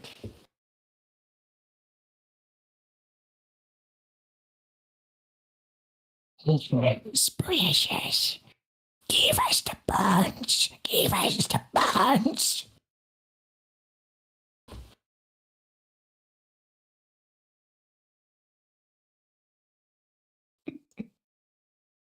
Oh, yeah. I'm a huge Lord of the Rings fan, guys. And, well, I've been a fan of Lord of the Rings my entire life. So, these are the nerdy things that I like. Stupid fat bitch.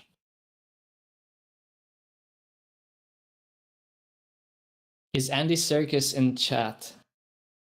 Okay, so he took the pawn.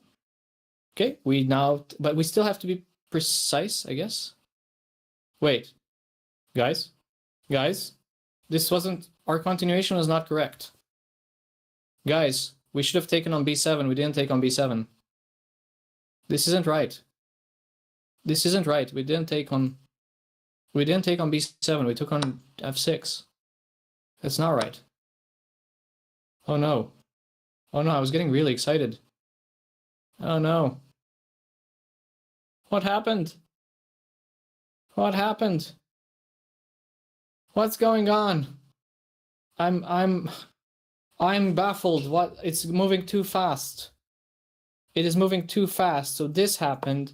The pawn took, we pushed, and now we have the invasion of the orcs.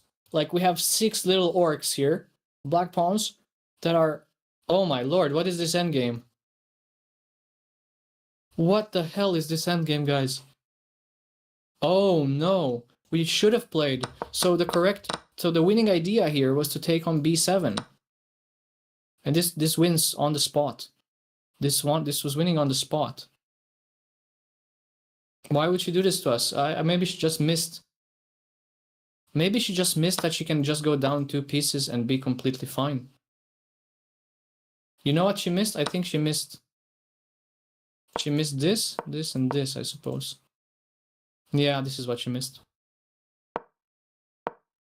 Because clearly you cannot take. If you take on b7, there's this move and you're just losing. Yikes. Okay. Wow. I was getting really, really excited for a second there. I guess chat was also getting excited. This is what happened. King to e5, knight to c5. The game is still... This game can finish in both directions. This game... yeah, this is... Whew, what a game this was. So king d6, now we must take. We must take on a6. We absolutely must take here. This is tough to play. This is very tough to play. I don't know if we can hope for more than a draw from this game. The ring is a treacherous thing. Yeah, this is absolutely terrifying. So many pawns. Whew. Okay. So we're in for the long haul still. This is a 3 result. Yeah, this is 3 result game. I thought for sure she had seen knight takes b7. I thought for sure that she had this planned. Like when she played d5, it's like, okay, so c takes d5, knight takes b7. It seemed like this is what she was planning. But it would have been such a... It would have been such an interesting finish there.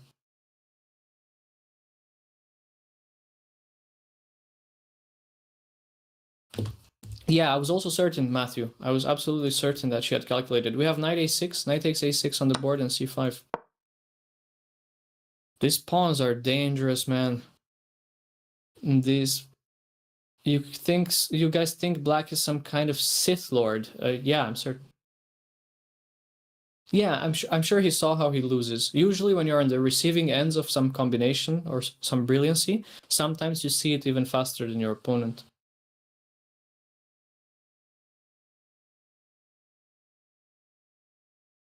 Yeah, maybe just a5 to play here, yeah? But the thing is, how do you make any progress, yeah? So like, let's say a5. I just want to go king to c6. And exactly how you're going to continue. You're going to just start throwing checks or what? Your king is a bit overloaded. Your king is overloaded as it has to stop potential passers on both flanks. I think it's easier to play as black. I think this is easier to play with the black pieces, guys. And she's down on time too. She's very low on time. She's down to 3 minutes and 30 seconds. He still has 18 minutes to go. Wow. Yeah, the fact that white can actually draw this endgame is... That would be... This is a very difficult endgame, I think, to hold.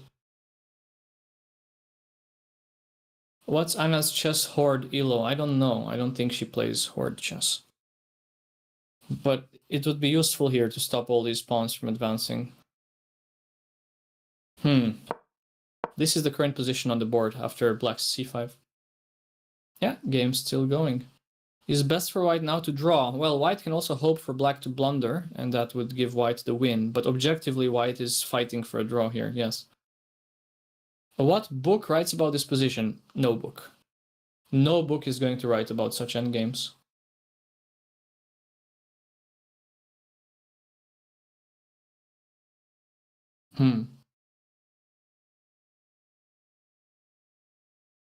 This is definitely very, very tough. And she's down to 2 minutes. 2 minutes and ticking. Yeah, I think black can safely... If black wants a draw, black can of course go for it. But black should probably try and push with these pawns, right? According to the engine, this position is objectively a draw. Now, I'm running it only at depth 26, which is not so high for Stockfish. But it does appear that it's holdable. So, a5 on the board. a5 has been played.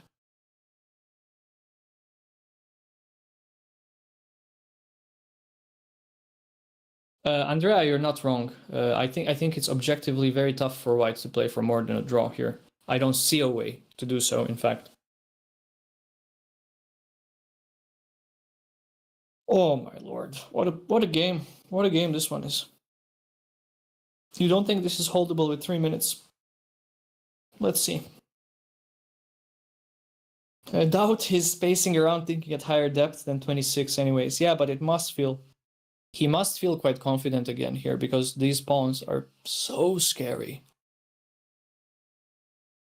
She wants knight to b8 and a6. Are you sure? Maybe.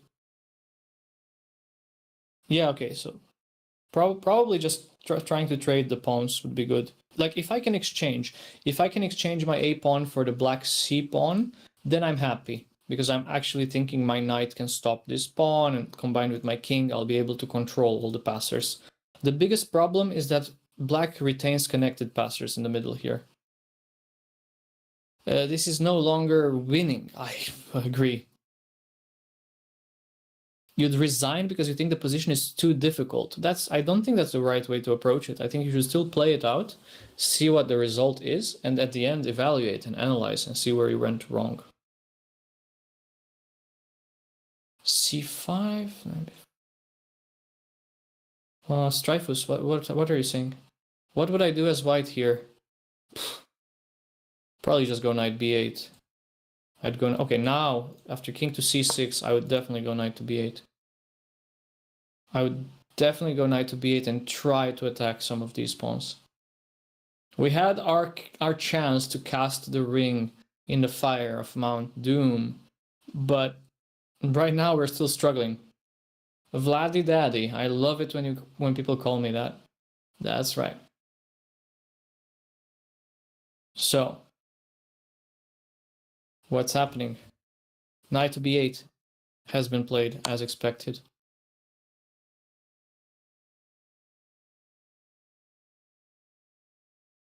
What a complex endgame. Oh, he's playing on her time. He's actually playing like really fast.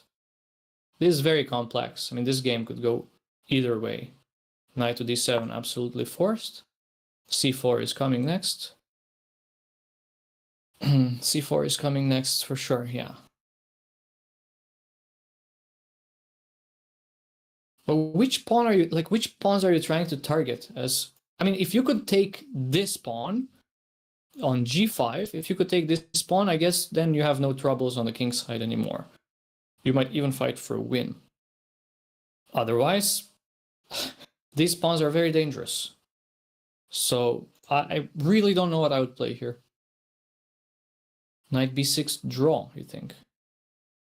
Aha, so you think just c4? So you're seeing the move c4 and then knight to b6. And in your opinion, this is just going to be a dead draw, yeah? And what if king c6? What you gonna do here? I mean, you still have to make moves. You're kind of stuck. I don't know. I don't know how I feel about this. So, what? Let me refresh the PGN. What has been played? C4. C4. So C4 is on the board. King to E2 and prey. I mean, king to E2, I'm worried that maybe after king to E2, there's a move like G4. So I'm not sure. I'm not sure this is fine. But surprisingly enough, king... Oh my lord, there are so many holes here. Pick your favorite. No, that sounds very wrong. So pick your favorite square to go to with a king.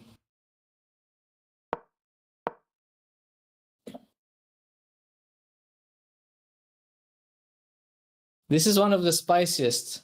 This is one of the spiciest ones.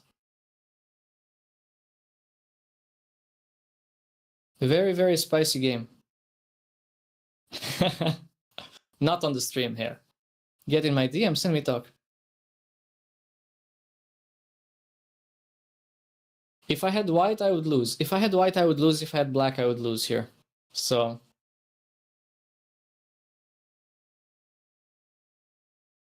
yeah, probably the pressure, the blood pressure of everybody watching is quite high. The behavior of the guy is the reason why wearing a cap is sometimes a good idea. Huh? What? Who's wearing a cap? Is he wearing a cap? I don't see his cap. Anna-Maja, the 6th Spice Girl. No cap. He's not wearing a cap, guys. Okay, king to E2 has not been played. Time situation. 1 minute against 16. 1 minute versus 16 left. Oh my lord. What is she playing? What is she gonna play? She has to make a move. She's confused. She's concerned. She doesn't know where to go. Does she make a king move? Does she make a knight move? How much increment? Plus 30 seconds per move. I guess knight to B... Knight C5. Sacrifice to queen. Sacrifice whom? Who are you sacrificing? Make a move. Gotta make a move. Gotta make a move. Gotta make a move. Gotta make a move, guys. This really needs to happen. Okay. Knight to B6, as expected. Knight to B6 we have on the board. Man, this guy's making me nervous. Time for the knights to go full Pac-Man. That's the problem. It's hard for the knight to go Pac-Man. King to C6 expected here. I don't believe. I think, well, C3. C3 is also possible. So C3, king to E2, D4. This is of course possible. And now you go king to D3. And something like king A6. And maybe king to knight to C4. This is very complex. Highly, highly complex game. This knight really does need to go full Pac-Man mode though. C3 and game over. What do you mean game over? Why is it game over? Why? You just bring the king up. How does that not... It doesn't. It just doesn't. Go on the board. There's a live board. We have the board command. It's also pinned in the chat. Go onto the live board and explore some of the lines. It is incredible. This is one of the most, like, I don't know if any commentator in the world would be able to explain all the intricacies of this position without using an engine. This is insanely complex. What happened? We had a little endgame move order issue. What time is he on? 14 minutes. Guys, just open up. So, like, I suggest that you open up the live board and you look at the timestamps. Because, you know, you can go to chess.com, you can go to watch, to events, but we also have the link in the chat, so... But of course, our mods have been sleeping on the job today, so... Maybe I'll just put the board there. Wait. Where's the board? Oh, there it is. Why would I do my own commentary? I'm not talking about doing your own commentary, I'm talking about looking at the timestamps. Letting the bishop stay on f6 was not human. What do you mean? I think knight takes b7. I think knight takes b7 is clearly winning. I think Anna will be the first one to say that she just missed the move order there. But hey, what engine does the streamer use? I have Stockfish 16 neural network on, depth 28 at the moment. He's still thinking. He is still thinking.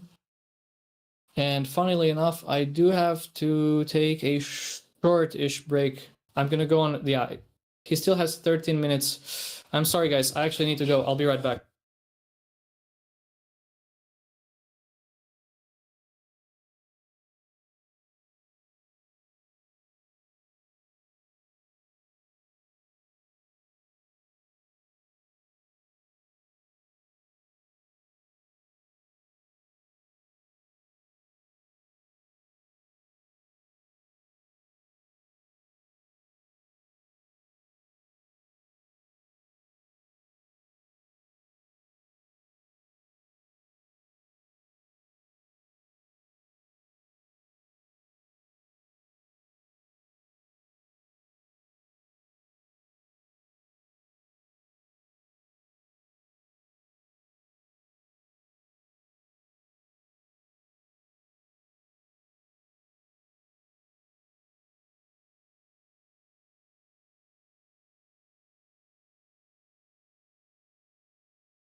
Okay, what's happened? We had king to c6 and then we had king to e2, right? King c6, king to e2 has been played. Whew.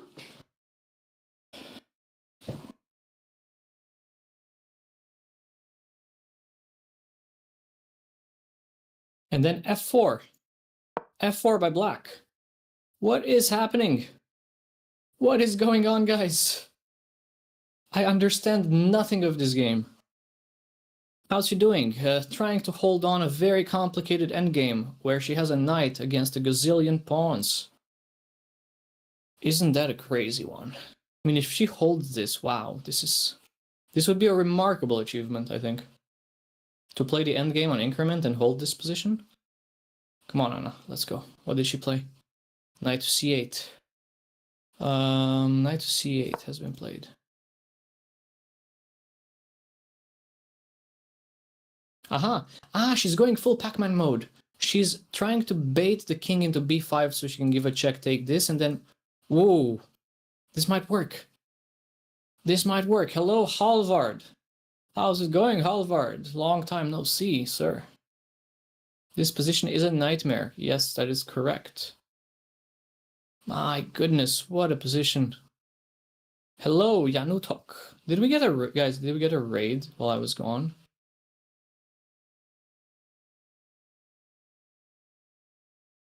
I don't think we got a raid while I was gone. If black overestimates his chances, there's a winning line for white. Oh, I would be happy to see that one.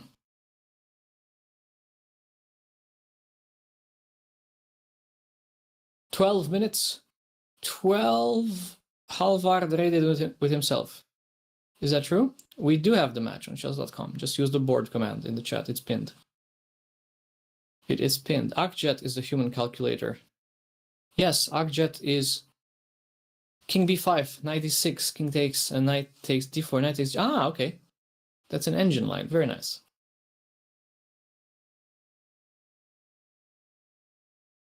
Okay, he's down to 11 minutes.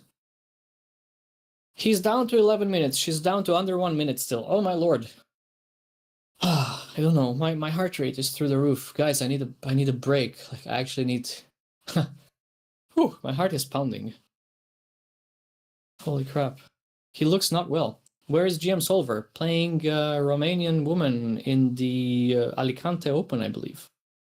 I was checking that game earlier, but I had forgotten to change it, to look at it recently. So... He's still playing. And he's currently worse.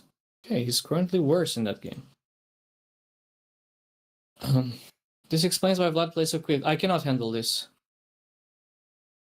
Why does he keep showing all this flesh? What do you mean? Oh.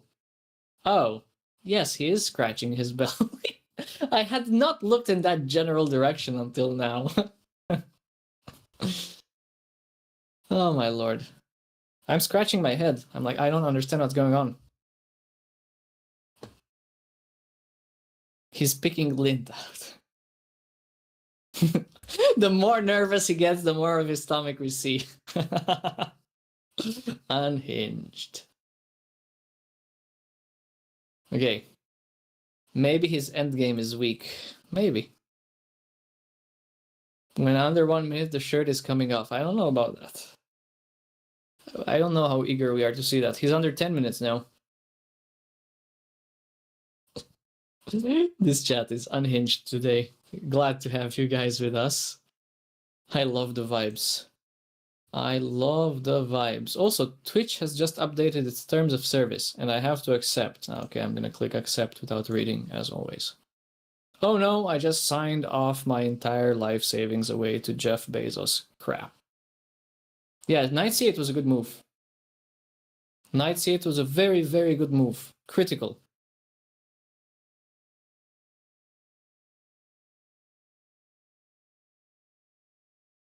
Lego is now banned? Why is that? Is it a draw? We're not sure. Stockfish seems to believe so, but for humans it might be hard. Mojo Jojo 1985. Hello.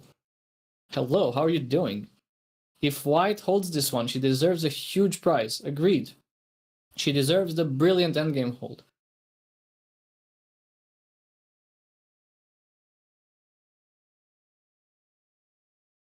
Wait, why is Lego not allowed anymore? On a boring call at work. You're at the right place then. This is not boring. This is the opposite of boring. And we're not going to tell your employer. Maybe Black win? I don't know. That's why I'm watching the game too. I cannot predict the outcome. I'm watching the same game as you guys. Okay, what is he playing? He played d4. I don't think that's accurate. Now do we have a6? Do we have... Maybe yes. Do we have a6 now? Yeah, a6 has been played instantly. Let's go. So now the king is banned from entering the realm of the a-pawn. The time to release the pressure... So now basically the black king is kind of tied down. We are anticipating g4 to happen. The problem is the king is now sent on this mission, on a quest to capture the pawn, while our knight is going to enter some, like, Pac-Man mode. I don't know. A lot of arrows. A lot of arrows. King c7 does not work. I think king c7 we just play knight to d6 anyways. And this should be... Yeah, this is looking good.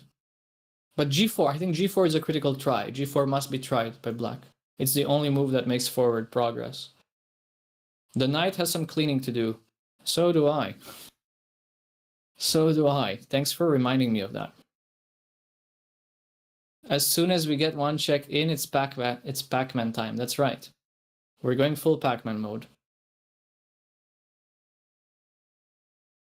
I mean, is there any winning line? Is there any position in which White can actually hold on to the last bastion here on f2 and hope to win all the other remaining pawns? Why is Lego not allowed? Wait, you have half-naked women over your homepage doing Lego? Why am I watching chess? Why do I have chess then? Where's that content? Oh, let me commentate on that. I'm just kidding. We're here for chess and chess only. Yeah, exactly. Why would you ban Lego? Arcjet, what are you saying? G4. Okay, let's show this line. Let's show this variation. So G4, A7. Where is this? King B6. It's happening too fast. Guys, it's going. The chat is scrolling way too fast. Knight d6, king takes a7, knight c4. Wait, knight c4 here. G3 and draw. Yeah, okay, this is just a draw. Fine. Let's rewind. Let's rewind. This hasn't happened yet, and G4 also has not happened yet. What's he playing? What's he playing? He played C3. He played pawn to C3. So now we're anticipating king to D3. This game could go either way. This game could go either way still.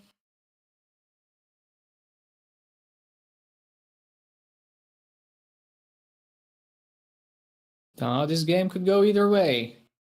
Don't be too eager to call it. A7 I don't like so much this time because we're not getting the forks in. We're not getting our desired forks. Maybe you get king and knight to d6 played. Knight to d6. This is brilliant. She's bringing the king. She's bringing the king on d3. Oh, yes. Yes, and then knight f5. Then king d3, king takes a6, knight f5, and takes. This is a draw, guys. This is a draw. This is a draw now. No way to make forward progress. King to d3, knight is coming to f5, and draw. What? He didn't take the free piece. I wonder why. You admire my optimism, but do not share it. Okay. I mean, I don't think it's optimistic to believe that she will play king to d3 here. Come on, Anna. Make a move. Make a move. She took. She took on f7. Is that good? I don't know if that's the best. Now g4 is gonna come. g4 will happen almost certainly. No reason to suspect g4 is not gonna happen. But I thought king to d3 for sure would have been played, and then knight f5 and knight takes d4. This is a harder path. This is a harder path, guys. c2, g4 has been played as expected, of course. Oh my gosh, the pawns are coming. The pawns are coming. Knight e5. Knight e5 has to be played. Oh my gosh, this is insane. This is insane. Knight e5 on the board. g3 we are expecting. We're expecting g3. I think we're just in time. I think we're just in time to make a draw here. Well, yes, Blue Boy, but these are obvious moves. Like only two drawing moves. These are obvious. Both c2 and g3 are obvious moves to draw. You cannot play something else realistically. Losing the g pawn means you're just going to lose the game. So you need to play c2 to threaten queening, or you need to play g3 to get that pawn off the attack. Nah, g3 is going to be played. g3 is definitely going to be played here. He's not going to play c2. He'll go g3, guys. He'll go g3. Go g3 for sure. Yeah, g3 as expected. Now we just take. We take. Go ace. Yeah, takes, of course. That happened quickly. Yeah, and now we can go a7. a7 or king to f3. Both are fine. And both these are all table-based draws. So we are in the realm of a table-based draw. You can check this. Okay, if she will not play king to d3.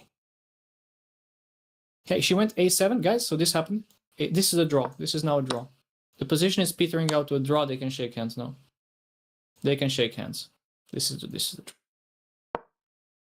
You can agree to it now. Okay, draw. What a game. What a crazy game this was.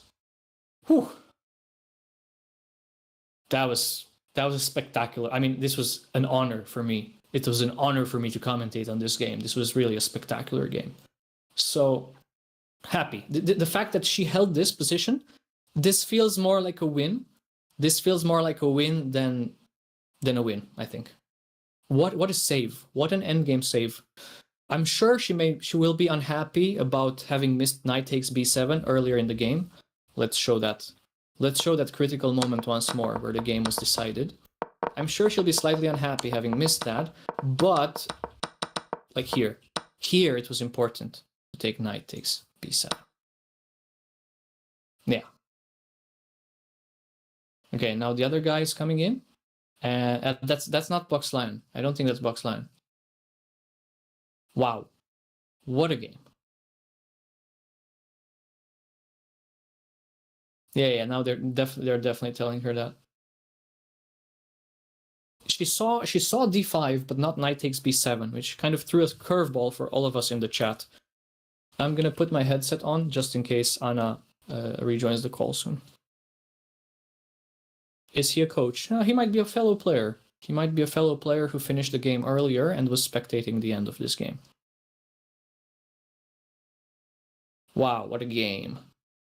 What a crazy game. And now she's checking the moves. She's looking on the score sheet.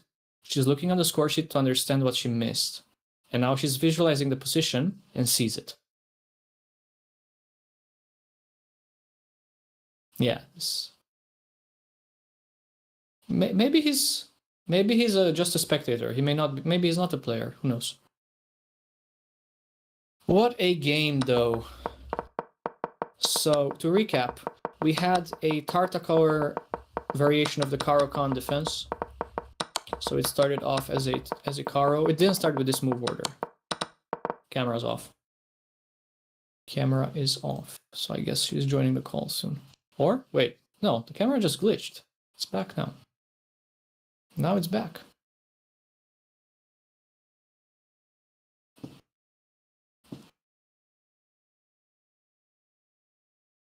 Oh, it's melting. It is kind of melting. Plodder is here, yes.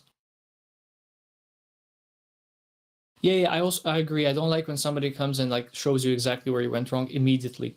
I would prefer them to give you a bit more time to compose yourself. Wow, what a game.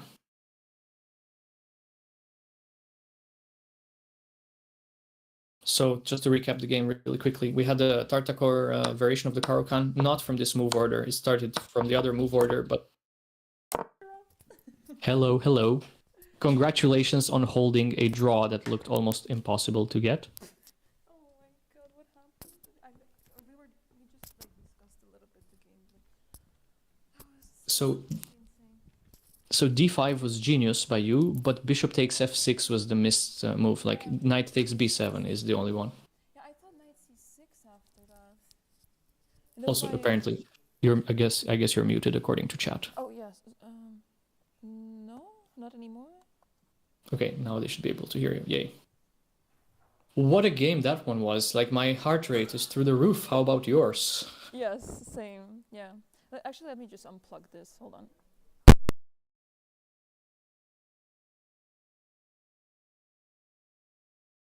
I'm holding on. I'm not going anywhere.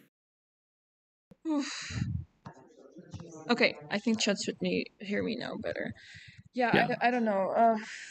I was so upset. Like, I spent so much time on this one move when I knew that I know I'm better, and I know whatever move I play, I'm going to be in a worse position, and I hated it. This one was absolutely like one of the craziest games that I've seen in a long time. But I don't remember. Wait, I think I'm missing. Now I'm missing some moves from the analysis or something. Oh. Yeah, I'm trying to fast forward to the actual position. Yeah, I was so upset at this opening. I thought, okay, he probably looked at the fantasy variation, so I can't repeat it. And I want to keep my 100% score with it, so...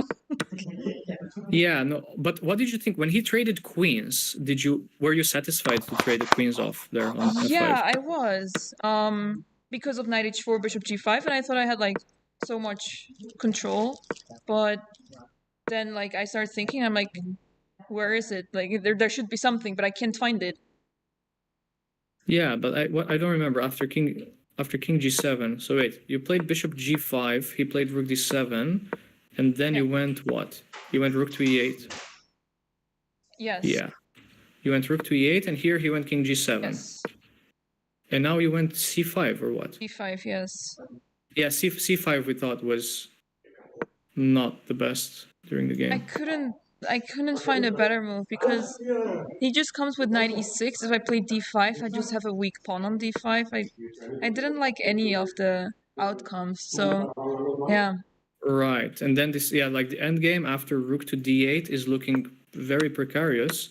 But I suppose you were able to find some moves here. Did you see the line rook e7, king f6?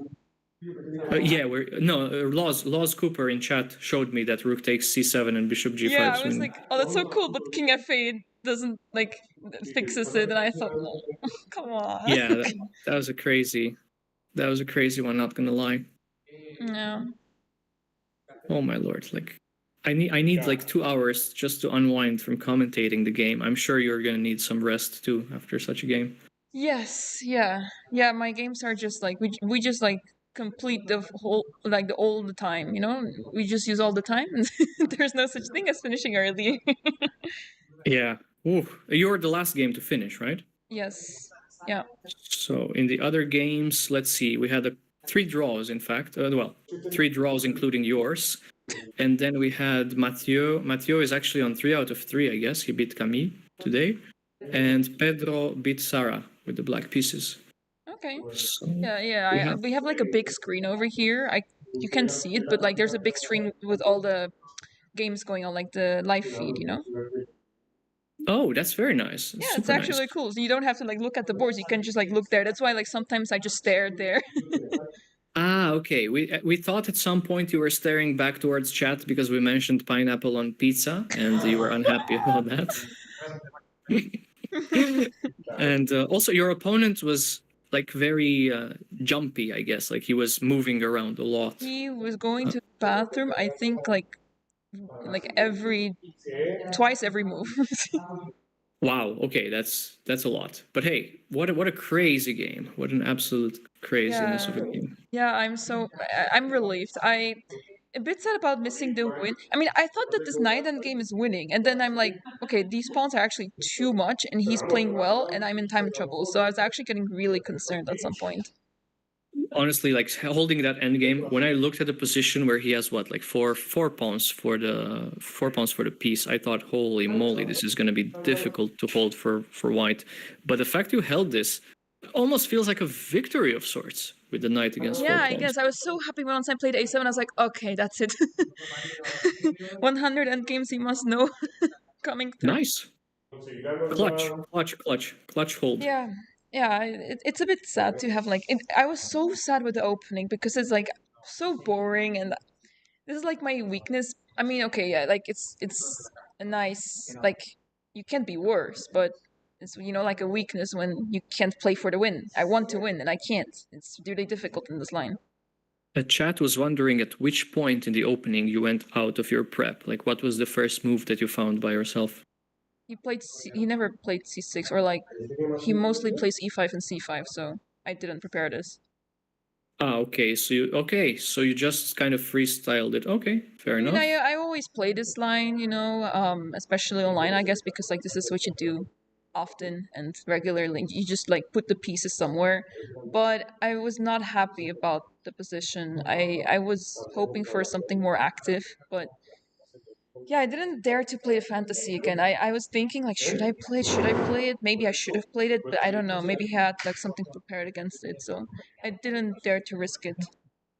Fair enough. And in the critical moment, so like you saw this wonderful idea of like knight c4, knight a5, and then pushing d5 through. So when he took on d5, were you considering any other moves other than trading bishops on f6? Like, were you looking at knight takes b7? Knight takes b7 was always on my radar, but the problem is that in that position, I thought he can just play knight c6 and it's like blocked. I always thought this was, like the way to block, but turns out there's knight a5 and just trade the knights and you have 2 passed pawns. Oh, right. That is correct. So that's the line that I got lost in the tree of variations here in the classroom, so I'm not able to try to promote it sometimes. That helps to like keep track of the game. Yeah, but the problem is because I'm putting this on such a big screen, it doesn't have the normal layout, so I can't even find the tree of variations and promote them at the moment. So like I got completely lost. Like I would have to put it on the other screen. Yeah. Look into the notation, just technical problems. Oops. Oops. But it's okay. Like I got all the moves correctly from the PGN to the classroom, so chat had no problems following. Nice. Yeah, I'm glad. I'm glad the game finished peacefully. So what's next? Lunchtime, then some rest, and round number 4, huh? Yes, we're from zero. I was thinking if I lose this game, I'm going to be down so bad. I really didn't want to lose this game. But Well, don't worry. Some of us in chat are also down bad. Oh no. If I'm allowed to say it. It's fine. So yeah. On the Well, win. I guess What do you mean the win? Okay, it feels like a victory in a way because I saved it, but I don't know. I want to do better. I was so super hyper focused and I just can't do it. It's frustrating, but at least we didn't lose. yeah, that was no. I think overall the result of the game was you were definitely outplayed at some point until he took on H3. So when he took on H3, that's when he threw the win first. He should have played something else. I don't remember what. It's hard Probably to estimate 95. my attack, right? Like you think, oh, there's nothing going on, but the tricks are like it's really tricky over there on the queen side. And It's he so underestimated it. unusual. It's so unusual to have this B6 idea to fix the pawns, but because it doesn't usually like your knight is so far away from attacking B7, but it somehow just works. Yeah, it's crazy. It's absolutely crazy. And initially I disregarded it because yeah, A6 and it's like closed and everything. But then I was like, okay, I don't have any other good move. Let's go back to it. And then I realized I can just like play safe and not rush. Was D5 necessary? Yes, d5 or knight takes b7 were interchangeable in the combination. So you could have started with knight takes b7 and then pushed d5. But the way that you did it was, we thought that you had seen the entire thing there. So Yeah, I we were guess thinking, knight okay, takes d5 and b7 knight he b7. has to take, and then d5, and then there's this idea of knight c6 is not there anymore. Correct. I don't know, I didn't go for it. Yeah, well, it was a crazy game. I guess I was just scared. I don't know. Why did I not take on p7 first? Like that actually makes sense. It's very easy. Like when you're looking in hindsight, it's always easier to kind of say like, ah, yeah, I should have seen this. But in the moment, I think in the heat of the moment, it's very hard to find. Right. Oh, but knight takes b7, knight takes b7, d5, knight takes c5.